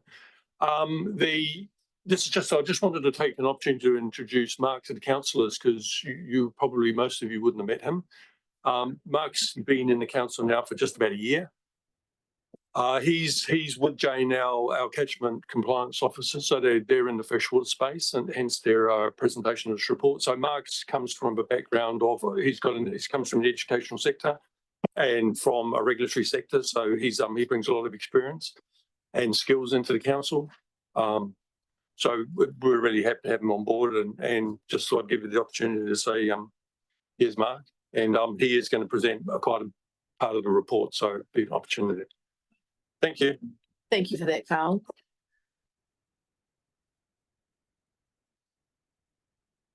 Right, good morning. We take the report as read, and I'll just leave it over to Mark just to summarise the monitoring side of it. Good morning. So during the 23-24 milking season, 111 dairy farms were visited by compliance officers. This amounts to 100% of the dairy farms within the Tasman district. It was evident from the farm operators that they're cognizant of the expectations of the monitoring program, and subsequently we achieved 93% full compliance. With the remaining 7% receiving a low risk non-compliance result. The farms that did not achieve full compliance were considered minor breaches and no formal enforcement was needed. 3 farms hold resource consented discharge permits and fully complied with the conditions of these consents. The dairy farm inspections will continue in their current form for the 24-25 season commencing in October. So you've probably noticed that we've made a few changes to how we're undertaking the program now. Previously, it's just been purely farm dairy effluent. This season, we've also included discussions with farmers identifying high-risk areas on farm. So this is high-risk areas to fresh water. So that's including your winter grazing, water crossings, feedlots, silage pits, rubbish offal holes, all those sort of activities. And we've included in the report the statistics from, I think it's table 3, from those discussions. So having these discussions is allowing us to understand the level of risk from these activities within the freshwater management units. And it's also starting a conversation with the farmers around freshwater farm plans, high risk areas, best practice management and our expectations, and possible issues into the future. So from next year, this current dairy effluent report will encompass everything related to dairy farming. So it will include dairy effluent, our winter grazing, our compliance for winter grazing, synthetic nitrogen application, and high-risk areas that have been identified on farms. Just to add to this, intensive winter grazing, it's predominantly related to dairy, and we're currently midway through our monitoring of the current winter grazing. I can say that the compliance level so far has been very high, but it's been a relatively dry winter, so not a lot of pugging, not a lot of runoff. Synthetic nitrogen, now this is applicable to dairy farmers only, and it was part of the National Environmental Standards 2020. So they have to report their synthetic nitrogen use on farm. We had 72% last year report their synthetic nitrogen use, and that was sort of on par with the national average. We've got no farmers breaching the upper limit of 190 kilos of nitrogen per hectare, which is really, really good. We've got 33 farmers who applied under 100 kilos and 5 farms applying between 180 and 190 kilograms of synthetic nitrogen. Yes, so any questions? Thank you. Councillor Butler and Councillor Malin. Oh, we did. I didn't. Look, we'll go with Deputy Mayor Bryant. I didn't know the list properly. Thank you, Madam Chair. Not that it really matters, but anyway. I really wanted to move the report because I do that every year just about. And just as Mark and Jane, thank you for the work you've done, and particularly, and obviously we'll be taking a lot more time each farm visit with the work that details Jane's just detailed about talking to farmers about all those other things. So it's quite a commitment.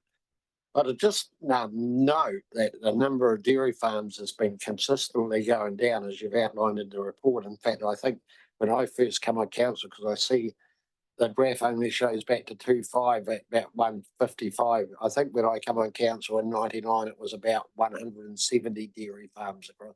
So we've nearly lost half the dairy farms in that time, which is quite interesting. So one of my questions just relates to 1.4 around the compliance, and those numbers look very similar to last year and previous years. Are they pretty much this? What I would like to understand, are they pretty much the same farms every year, or just the percentage just seems to be about that? Through the chair. I'm talking about like low risk non-compliance, 8 farms, 7%. Seem to remember that it was somewhere similar to that last year. So would that be the same farms? No, as a rule, it's not. I know with the farms in the southern region that were non-compliance, most of them were just things that happened on the day, and it was just bad luck that I happened to be there on that day. Like a hydrant had just blown off, or a nozzle had got blocked because it had been so dry that they were feeding maize, and the nozzles on all the K lines and what have you were getting blocked. So I wouldn't say that there's any sort of relationship with previous offending.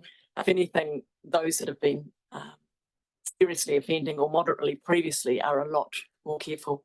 Yeah. And of course, yeah, that's what happens on farms. The day you don't want something to go wrong at war, it's like yesterday in the Effluent.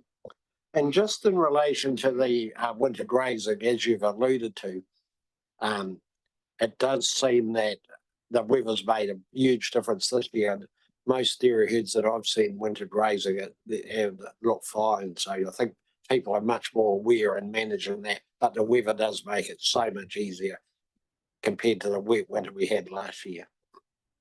So yeah, once again, thanks for all the work you do. Thank you. And you moved the report, didn't you? I did. Yes. Again.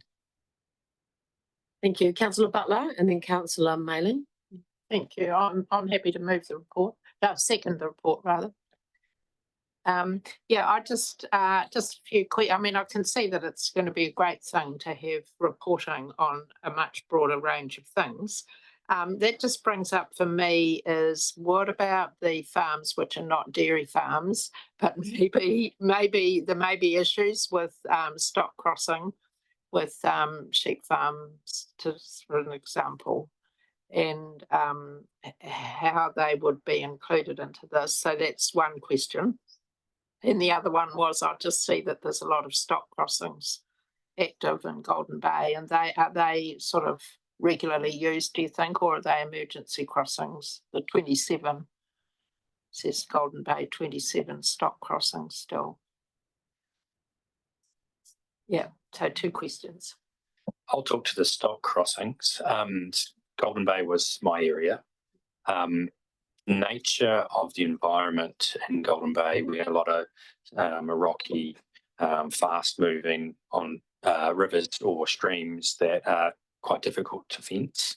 And at the visits, the farm visits, we spoke at length about them, and a lot of them are on the outer edges of the farm where they understand the rules around driving their stock across once a month. So that was communicated, and I was happy that they were doing the right thing. To the Chair, in relation to the other agricultural sectors, sheep and beef, deer, they will have stock crossings, they will have winter grazing. However, it's quite tricky to identify these properties. They're not coming forward to us to tell us. And unless we get a complaint or to have a reason to actually go on farm, it is actually quite difficult to identify. And these will come to the fore with the freshwater farm plans. That's what I was assuming that they would, but we wait till then. Thank you. Councillor Mailing and then Councillor Kinnamonth. Mine's not a question, but more of a comment and a compliment to the staff. Look, to me, I see these as great news reports. If you think about the reputation that dairying has had in some places in the country, over many years, a very good relationship has been built up with our farmers, and you can see it in the compliance. And I think the staff would be commended on that, and the previous staff, the CAT, did that as well. And this should be lauded in the news media, that because this, no picture, man, I did write your name down here, but you know, a lot of our farmers are intergenerational farmers. They're not big corporate farmers, they're much smaller. They have amalgamated, and I know our stock numbers are similar, although a number of our dairy farms have changed into hops over a period of time, but that's probably not happening now because the price of hops isn't too good. But it's a really good report, and it's a good example of where dairy farmers are actually environmental. They look after their land because it's intergenerational. They want their sons and daughters to take over these farms and to be there in the next 50 or 100 years. And as I say, it should be lauded in the media that the farmers in our district set an example for the rest of the country. And I think that's really important. And the relationship that the staff have with them is part of that. And I applaud you for it. And long may we see this type of report coming back. that our dairy farmers are doing a very good job, and I'll be very interested when we get those farm plans for the other types of farmers that I occasionally see them grazing the rivers that I'm trying to catch a trout in. But that's sheep and beef, that's not dairy. Well done with the little slip in of the fishing this meeting, because we haven't had one yet. Don't upset him, he might leave the meeting. No, he doesn't get upset. Councillor Kinningmont and then Councillor Shellgrass. Thank you. Through the chair, just for the group here, Jane and I have been emailing the last few days. So I've only got one question from this morning's email back to me. You're not working with federated farmers. However, you are aligning with industry groups for the promotion and best practice. Can you just give me a bit more of a scope on what it all means and why not federated farmers?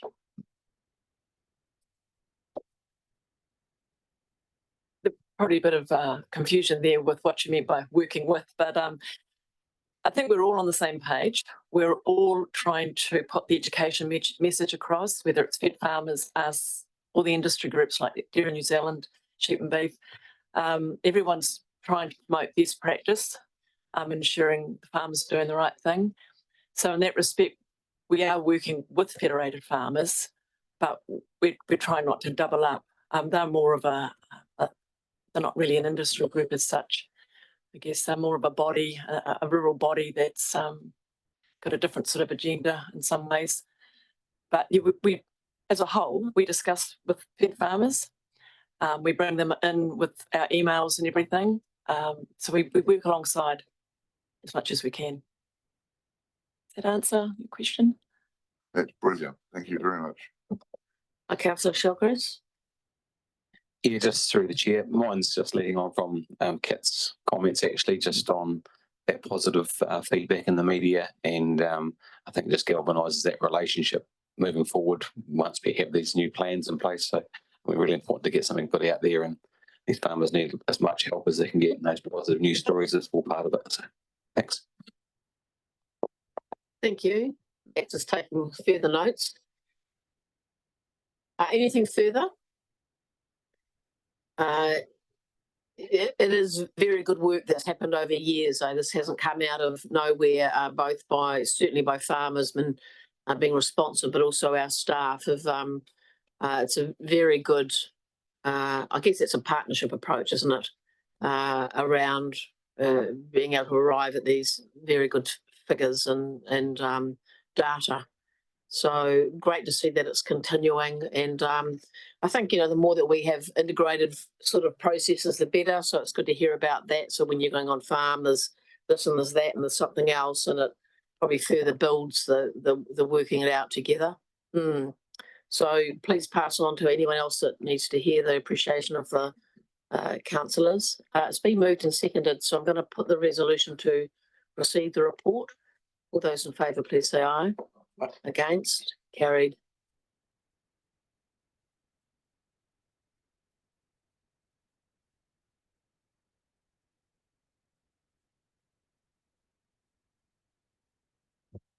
Rivers and coastal structures update. Good morning. Yes, it's still morning. Councillors. Through Chair, I will generally, of course, take the report as read, but I would be remiss if I didn't take this opportunity to go on at some length about the wonderful things that are happening in the rivers and coastal activity. I am torn, though, between my desire to do that and the desire to give you a meaningful lunch break. So if I ever... If you don't have to worry about that, we're not having lunch. Oh, brilliant. You run on pure adrenaline, I guess. So maybe what I'll do is I'll just sort of meander my way through the report, and any time you want to ask a question or just flag up. Is that all right? And you can be reassured that we've all read the report. Oh, really? And I think like thoroughly, and I think if there's some key points that you want to highlight or bring to our attention, that's good. Absolutely. Well, most importantly then, we have a brand new team leader in the rivers and coastal space, yours truly. So I thought that was worth highlighting with some significance. The other big thing in our space right now is still waiting for confirmation of additional stop bank funding from MB that we discussed sort of in the 11th hour during the LTP preparation and sort of getting our ducks in a row for that. So MB occasionally sends us these tantalizing emails that they're figuring things out, and currently they're deciding how the money will actually come to be. So TBD on that, but it was anticipated in the LTP. So we'll, yeah, sorry. Absolutely. Deputy Mayor Brian? Thank you. So I take it you're talking about 4.13, the regional infrastructure fund. That's the So one. I did actually have a question from a constituent yesterday about this. And so I want to really ask the question for the benefit of everyone, and I might have to take further details offline with you. But generally, is this money available for council projects or projects that individuals want to undertake? That's a good question, actually. I wonder if Dwayne would know that. Generally, I'm not aware that it's limited to anyone, just to local government sector. It might be. It's probably the best avenue through which to access these funds, because they're being very, very particular on just how shovel ready these projects are, ensuring that consenting is well in hand and there's a firm plan. I suspect you might have been talking to people in the Murchison area about that, and that had to come to our attention as well. So in that case, we'd be several years off of being shovel ready, which might make it difficult to access funding in that case. Could they apply individually? I don't know, but I can figure that out. I can make some inquiries. Perhaps we'll take it offline from there at some stage. Thank you. Thank you. And we'll go online to Mayor Tim's got a hand up. Yeah, can you hear me? Yes. All good. So just along the lines of that funding, is this the effectively the flood protection / stop bank funding that the government indicated through the budget they were supporting? Yes. So yeah. Yep. And can you clarify? So we received the first lot of that funding under a previous government, and this is a range of projects across the country proposed, coordinated by the regional council sector. Correct. The previous funding we received from the previous government came in the form of a grant. Yes, as part of that COVID stimulus stuff, I believe. Yeah, it was. The shovel ready. And the indication, or certainly the presumption from the government's announcement on budget day was that it sounded, looked, and came across as though it was a grant.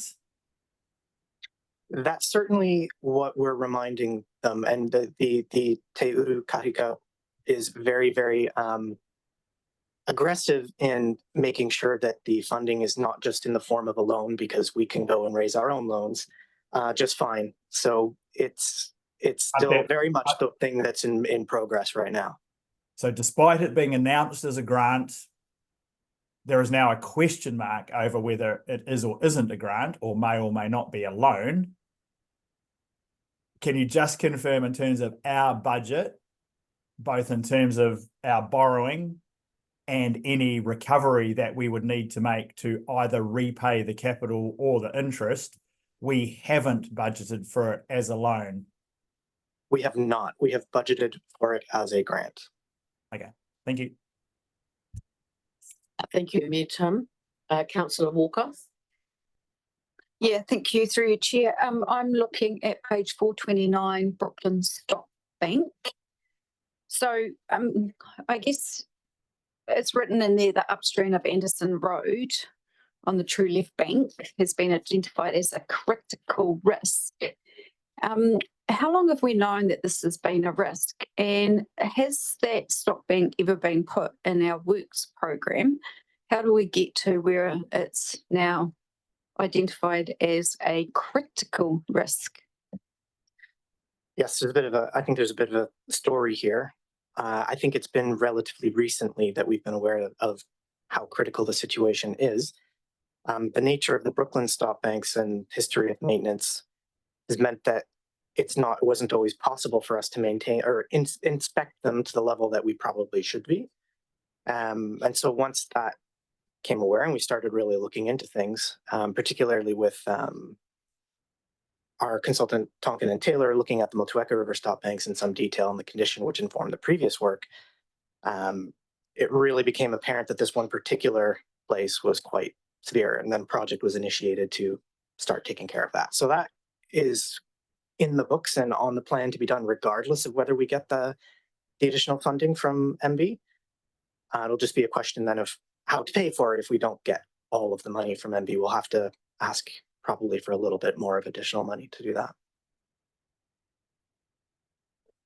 So if I may through you, just point of clarification. So what we've put in the long-term plan, this was not identified as a critical risk, and so hasn't been incorporated in what we've just signed off on the long-term plan for funding.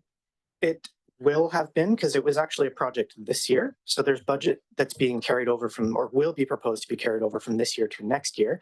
But that budget is likely not adequate to complete the full scope of the works to restore it. So it's been a project, a live project. It'll just be a matter of the scope of work needed to correct the issue wasn't fully known until we really get into it.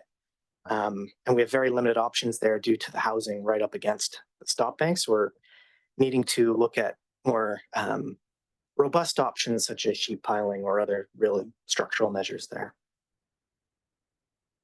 Thank you. Are there any other key bits of your report that you just want to highlight? And councillors, just to let me know if you've put something to. Well, the MB funding was definitely a big one. It has been quite quiet, I guess, in the flooding space the past year and a half or so. Since the last May. Now, knock on wood here, they're never too far away, but that's really let us get on top of some of the maintenance work as well and get back into the BAU of taking good care of the rivers. The past few years has been a lot of sort of damage control mode. There's been way more work than we have the throughput to carry out. And that meant that some of the sort of hygiene items like planting willows, knocking over the old willows, cleaning up the rivers has been a bit delayed. So we've been really focusing on that. There's work ongoing at our nursery as well to expand just how many plants we can support and the facilities we use to make them available to the public and other councils. We supply willows to Marlborough and Nelson, for example, for use in their programs. Gravel management's ongoing. We're expecting LiDAR any day. Keep saying that for weeks after weeks. But working with Alistair and the hazards team as well to make sure that it's done responsibly. There are a number of other kind of topics and of interest going around the river management and coastal structures space. There's a nice picture, I don't know exactly on what page this would be, of a car on its roof in the river. You can still see that car. It's still on the side of the highway right around that area, just across the road. So if you're ever in the area, you can take a look and wonder how that person was able to walk away from that, which he did, but thankfully. And shout out as well to our regulatory and compliance team who was able to help me get that car out of the river very, very quickly once it became an issue. Interestingly, though, as a bit of a weird kind of bit of trivia, it's a police matter until it isn't. And that line where it becomes a police matter and a council picking up the trash matter is a bit blurry. And in this case, person had no insurance, likely was never going to be able to get the car out of the river. So ultimately falls to us. It becomes an environmental disaster of, having petrol and transmission fluid and oil leaking into the river. So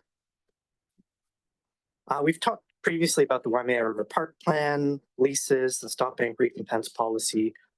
Happy to have any questions about those. And then, sorry, I was going to say one other thing just about the Best Island jetty before I move on. There's a couple pictures there. It's been flagged to us that this jetty is in really, really poor condition. It's not clear who actually owns the jetty. It's on our land, built by the community, with materials donated from the old catchment, the harbor board. So we'll be putting out a little bit of a Shape Tasman consultation to see what the community would like to do about it before we just go and kind of knock it down. Touched a long queue, Councillor Mailing. And you're at the end of it, I'm afraid.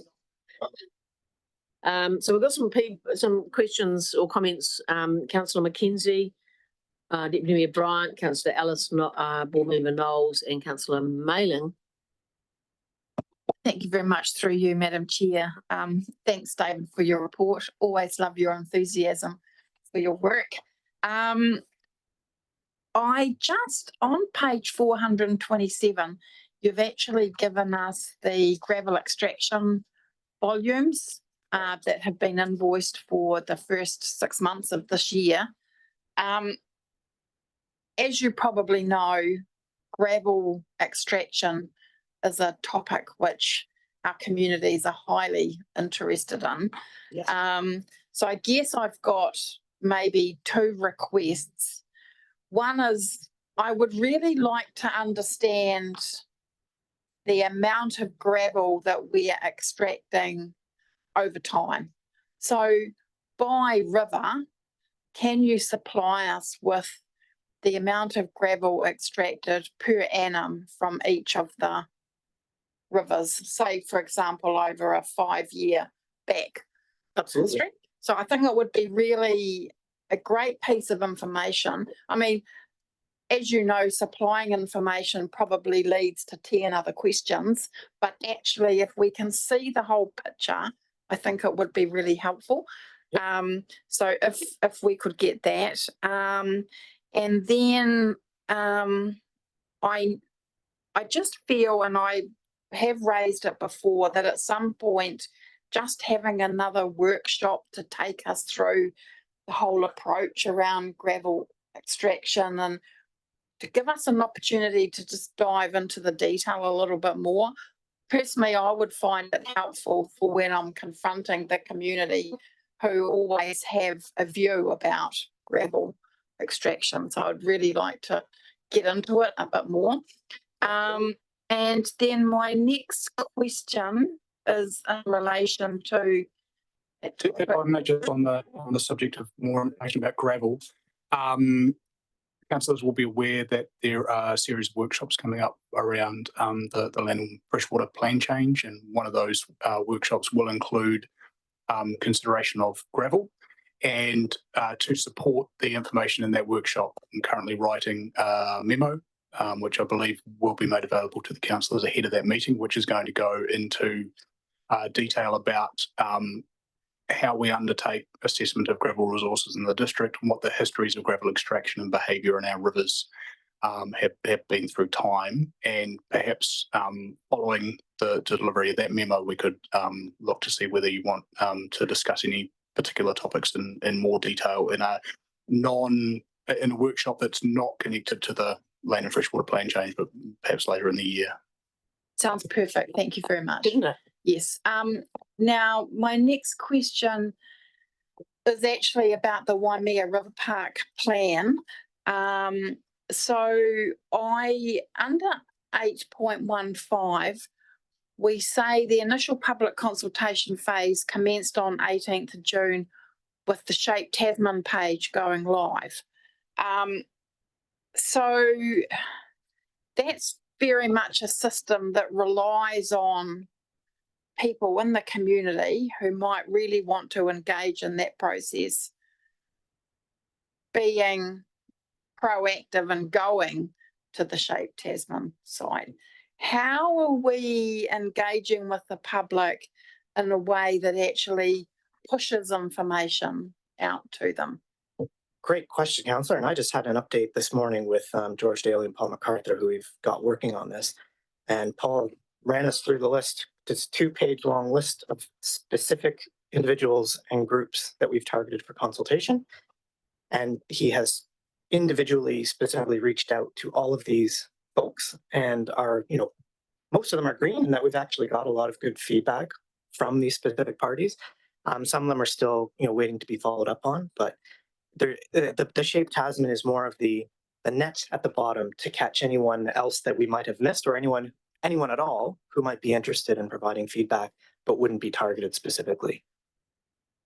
Perfect. Okay, so I'm assuming that your list includes the Brightwater Community Association, but you don't need to answer that now, but that might just be a trigger to make sure. Yep. Paul, if you're listening. Yes. Well, I'll make sure that that is on the list for sure. Two perfects, that's pretty good, isn't it? Deputy Mayor Bryant. Thank you, Madam Chair. Thanks, David, for the report and work you do and the team do. Really appreciate that. Also on page 427 that Councillor Mackenzie talked about. Just very impressed with the 13,950 cubes that come out of the Upper Motueka. Some groups are obviously, and I noticed this is only for 6 months. Would it be double that, or is it be able to be provided for 12 months? I know that would probably cross years.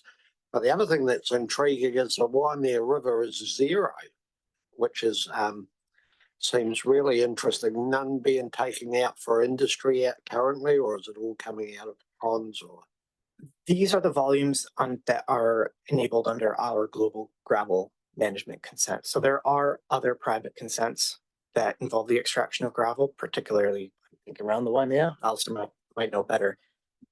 So there is additional extractions that happen outside of this process as well. They're usually quite small, but along the Waimea, actually, it might be quite a bit different. I don't know if you have anything to add to that, Alistair. Yeah, with regard to the Waimea, David mentioned that we're currently waiting for green LiDAR data, and we processed green LiDAR data, and we've mentioned this in previous EI managers reports for the Waimea, which has shown that we've lost quite a lot of gravel out of that system over the last 2 years. Between 2021 and 2022, it was about 160,000 cubes, and it was 10,000 cubes between 2022 and 2023. Consequently, we haven't pushed to extract gravel out of the Waimea, and we've been focusing that activity on the Upper Motueka because, as you've identified, there's a significant community demand there. Just to pick up on your question about the volume from the Upper Motueka, because of the memo that I'm writing that I mentioned in my response to Councillor Mackenzie before, I asked Ms. Kelly for some updated numbers the other day. Between April 2022 and the 30th of June this year, we've taken just over 68,000 cube out of the Upper Motueka. So significantly more than double that 13,000. Yeah, that's really impressive and appreciated. And my second question in part relates to the photograph at the top of the page. And just my understanding is that in this area there's some private land, which is unusual in a river in itself. This extraction here, is that on the private land, and is that extraction shown in the figure? I do not believe that extraction is on private land. I'd need to confirm that specifically because the river over time, it doesn't care where your property boundaries are. It'll go wherever it wants. So it's a whole mess of private and crown land up and down the river. I do not believe that is on private land, but I could be wrong. Right. So that would most likely be, I would appreciate if you could check. That would be in those figures that Alice has just talked about, most likely then. Yeah, we'd record all figures that are enabled under consent, whether they happen on crown land or private land. Right. Because I guess the reason for the question, the difference for the benefit of other councillors, what's on private land is pretty much organised by the landowner, and what's on, and I'm still intrigued how you own private land in a riverbed, but anyway, that's the subject for another day. But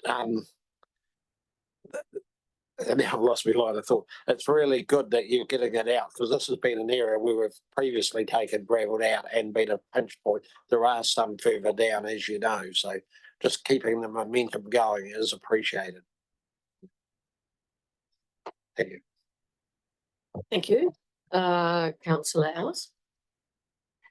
Sorry, thank you, through you, Chair. Thank you so much for your report. I mean, rivers are the lifeblood of our community, and in your report, there's just so much for you guys to take care of and do, and we just can't underestimate how important that is. So thank you so much. Just a couple of quick things. I'm also too interested in that list of people that you've gone to about the Waimea River Park. I've got a feeling that a particular group may have already been quite enthusiastic about feeding into that, but I'd like to check that they've had that involvement too, please. And I'd also like to check, I realise you've described already that it's a police matter regarding that car, but really it is something that's essentially been dumped in a riverbank. So would it be treated like other, is it simpler to find out what's happened here because the car's obviously registered, so we know who the owner is? Will there be follow-up for at least cost recovery or something, because it's a major could potentially be have been a major problem if we hadn't have acted on it so quickly. Through you, Chair, that was part of the reason why the car sat as long as it did in the river, is not wanting council to serve as always that net at the bottom, or the ambulance at the bottom cliff, always responsible for picking up people's messes. In this case, we were quite keen to get out of the river. It was forecasted rain for that weekend. It's like, you know what, it's an environmental issue. And talking to our compliance team, they said, yeah, no, it has to come out. There likely would be an ability to pursue cost recovery. Again, if I talk to them, in this case, it's just likely not worth the effort, given that what we know about the owner of the vehicle, it's a cost benefit sort of assessment in terms of the staff time and other resources to pursue that. Now, I could pursue that further as well, just to double check that. But it's sort of an odd reality in this case that, I mean, you're right in that the car, we know exactly the situation that occurred, to result in that car going into the river. And a lot of other times we have no idea how any sort of rubbish ended up there. And that's actually a much wider and more expensive issue we're dealing with across all of our rivers. One in particular on some of our lease lands by people who really should know better. But so it's definitely something that occupies quite a bit of our time, energy, and money, unfortunately. Board Member Knowles. Thank you, through the chair. I appreciate the report too. And my question also comes from the gravel extraction. And I think Councillor Mackenzie's probably asked it, and also Councillor Bryant, but doesn't seem to be any extraction from any of the Golden Bay rivers, both Takaka, Riri, and Atoki for the last 6 months. And we do have a few problems over there, and a little bit like Councillor Mackenzie, it'd be good to be able to have some information to tell the community what's going on at times, because we get a lot of complaints about the river. So yeah. I can say that there are several Golden Bay rivers included in our recent LiDAR run, including the Takaka, Wainaro, and the Anatoki. None of the rivers in the Golden Bay are what are called the mean bed level envelope managed rivers. So in our consent, we have two sort of classes of rivers: these mean bed level envelope rivers, Waimea, upper and lower Motueka, and the bottom end of the Motupico, where we manage it to within a certain level, and there's no necessarily limit on extraction if the gravel is there, and there's a river management purpose for it. Other rivers are managed to much smaller volumes, and again, to extract the gravel, we would have to prove that it's the best practical option for a river management outcome. Now, a couple of areas in Golden Bay have been flagged to us, for example, at Paynes Ford on the Takaka River, and I'll be heading out there in the next couple of weeks to take a look at that. But again, it would have to be a very targeted river management purpose for us to authorize or get approval for a gravel extraction. And I do know that quite a lot came off Rose's Beach in the Takaka River, which seems like not long ago, but was probably a year, Yeah, quite a lot came out of there. So yeah. That's correct. Off the top of my head, we took about 3,000 cube off Rose's Beach towards the end of 2023. Just picking up on the point that Dave's made about the need for careful river management in these rivers, the general trend in the Takaka River is one of degradation, that the river is cutting its way down, and a lot of that is due to the cuts that were put in through the Roses Farm just downstream of the water treatment plant there in the early 1940s, and that effect has had a long effect on the river. But the consequence then when you're taking gravel is that it needs careful management so that we don't, for example, exacerbate bank erosion. We got a bathymetric survey of the Tākaka done in 2021, and the survey that was flown earlier this year that we're currently waiting on is the first time that we've had 2 surveys of that type that we can do this comparison on. So we will later this year have the detailed information that we need to inform the careful management that David's talking about. Right, I hope we can get that into the community board at some time.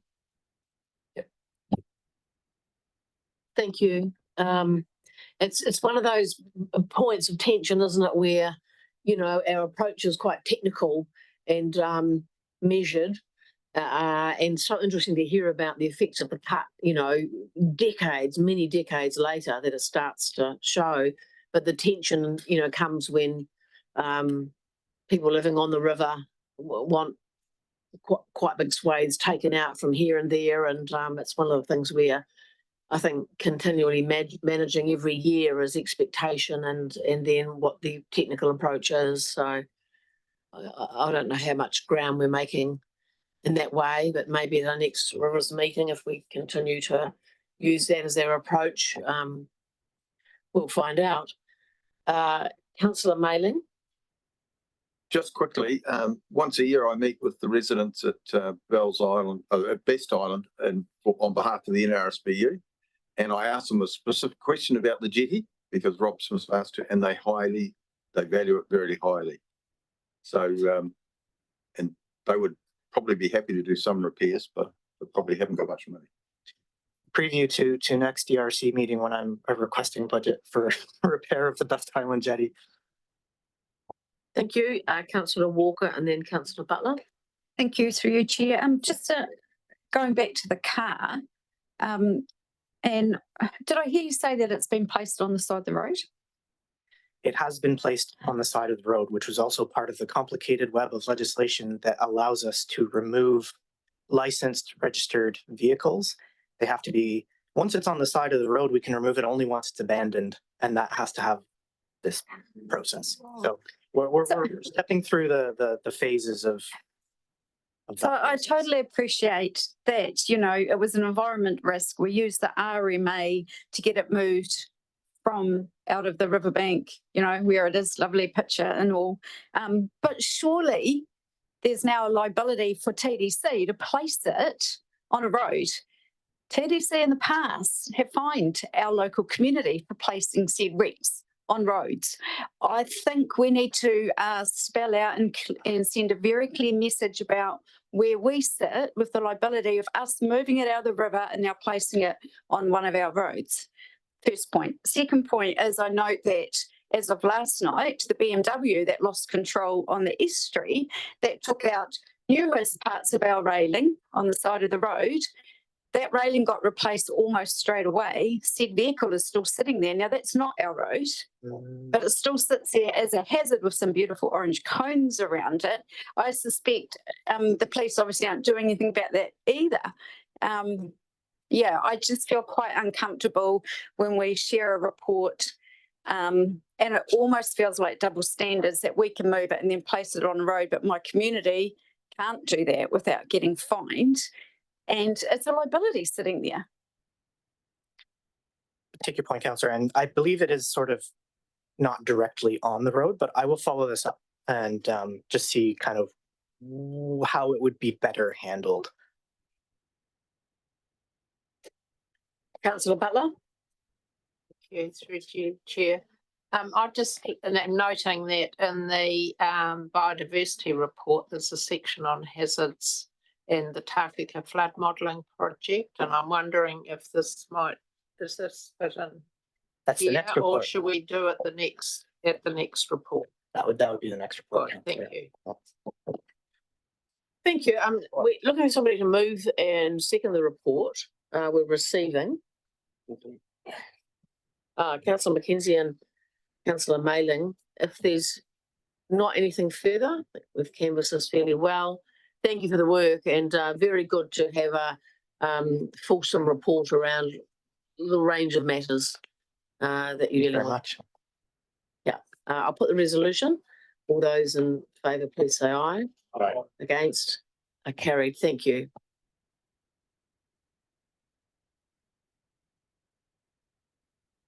Kia ora, Mirka.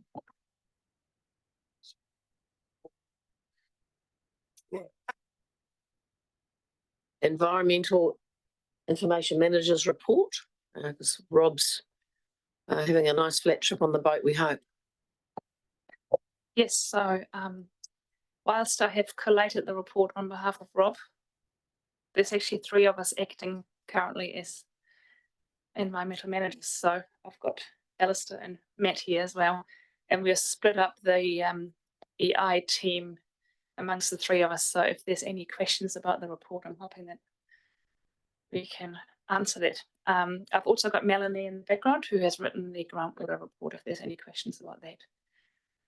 And then before any questions, I've noticed there's one mistake in there. I have this year, or this report, I've made some changes to the format, and I have tried to bundle up the EI functions activities by FMUs. Before section 15, it should say the Motueka catchment or Motueka FMU. It's, I don't know, the heading kind of got lost. And it was a bit of a trial on our behalf because in future we would like to align our EI functions within, or the activities of the functions within a catchment to give you a better catchment overview. Whereas in the past it's been by, function by function, but we're trying to be more collaborative, trying to work together more collaboratively. So this is our first try, but open to suggestion from you in terms of, does that report formatting work, or does it get too confusing, or what would you like to see in future? Part of me was thinking maybe for every catchment to have a bit of a spatial overview of our activities within that catchment from the EI functions, or a bit of a report card of what are the issues that we're seeing or issues that we're having with activities, or I don't know. I'm totally open to suggestions, so a bit of thinking let us know. Other than that. Thank you. I mean, it works for me. I think because it's sort of, relevant, isn't it? Each is like what's happening in the FMU, and it'll be different to what's happening in Motueka. But I think it's a good framing. It'll be interesting to use it and just see what, is there any disadvantage to it really? And it speaks to, well, we do have FMUs, and we are, it reflects our framing really, in my mind. And anything that's more heads us down the path of integration, I'll always be about that. Councillor Butler and then Councillor Mackenzie, thank you. Thank you, through you, Chair. Yeah, so I'll come now to the Tākega Flood Modelling Project, and I see that this is why this is your new approach, that you've actually got this in this report rather than the Rivers report. Yeah. Sorry, yeah, my question about the Tākega Flood Modelling Project is have we got, how far away is that, and are there any sort of dramatic outcomes from that? I mean, given that, we've got a future development strategy and some, we need somewhere to put some residential housing, and is this going to preclude that? I don't know if you're able to say anything about it. Through the chair, so we've received all of the scenarios, if you will, that were part of the original project, and so, for example, we have a range of floods of different magnitude that were modelled, and we have that information now, and we are using that information at the moment. So as people are undertaking, building projects, for example, in the Tākega Township, that information is being used actively at the moment to enable the community to set safe ground and floor levels so that their buildings have resilience during these events. There's just a few sort of ancillary scenarios that are very particular and specific in nature that we're running because we now have excuse me, because we have this model and we have the ability to do that. But otherwise we have that information and we're using it at the moment. And that information therefore flows through into the advice that the hazards team provides on those FDS sites. Oh, thank you for that. It would be quite good if the community board could, you know, have just some, when you're ready, when it's ready, to have a just a sort of short Zoom presentation or something about the implications for Tākaka. That would be good. Thank you, Councillor Mackenzie. Thank you very much through the chair. I don't know, I seem to think if I think back, normally these reports from, you know, Rob are uplifting and we get to see all the great work that's being done and you leave the meeting feeling kind of buoyed. But I mean, it's interesting with this report. I mean, honestly, the story around seagrass, quite frankly, it's downright depressing. And, you know, I really thank you for giving us the link to the full report. That kind of slider with the photos where you get the now and the previous. I mean, quite frankly, it's just depressing. And, you know, I think what your report is saying that it's probably not sediment, it's probably climate change, but you know, great work, but, you know, thanks for leaving us feeling so depressed. I don't know that the responsibility for your depression lies with staff, but yeah, it's alarming, isn't it, really? Yeah, pretty alarming. Anybody else? Councillor Kinnemons? Take you through the chair. Wasp, hoverfly. That brought the head down. Can't be good. You've let them go at 2 sites now, and they're going to be monitored. Can you give me a bit of an update of how the monitoring will proceed and when we'd like to get a feedback, and whether you consider the likes of St. Arnold maybe, who's got some problems there? Are you just going to limit it to the 2 sites? Just give me a bit of a heads up of the program. I wish I could, but I can't. Is Gwenny online by any chance? No, I will have to find out for you and get back to you.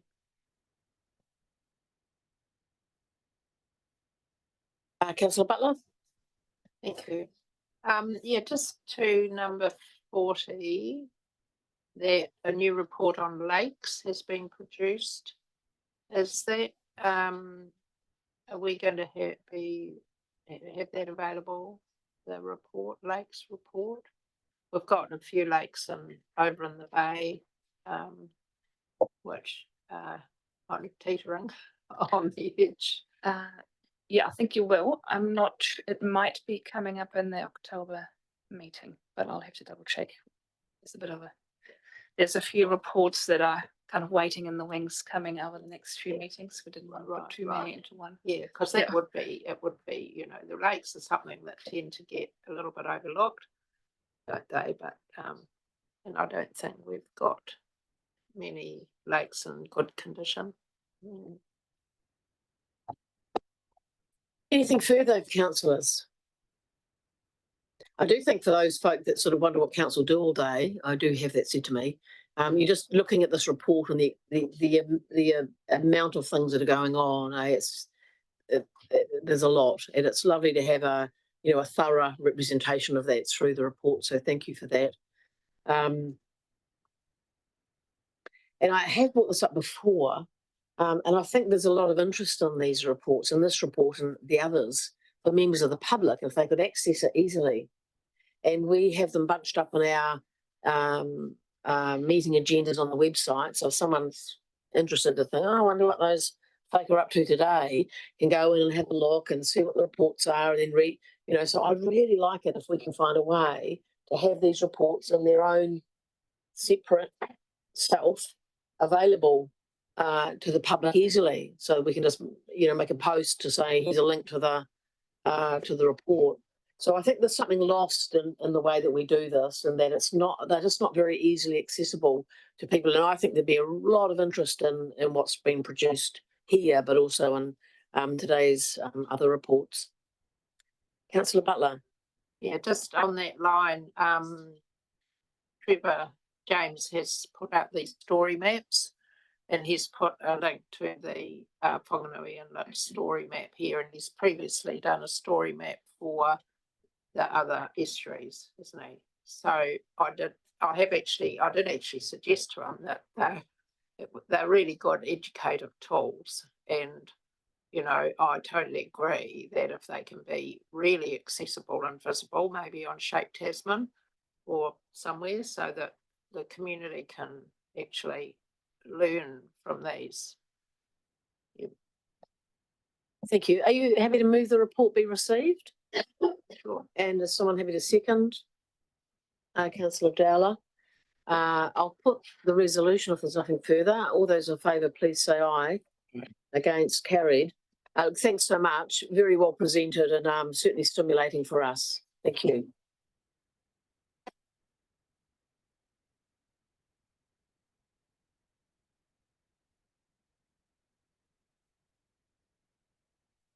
I thank you all for your contributions today.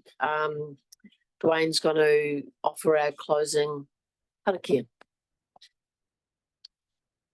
Kia hika te korero, kia waitia, kia marama, kia mama te manawa o te tangata, kia o ke te ara mau tātou e ore nei, e rongo ko ronga, kia tina, hui e, tai ki e. Let the discussions be lifted, clear away and ease the hearts of people, keep focused on the path of life, peace is upheld, say yes, bind together, and so it is.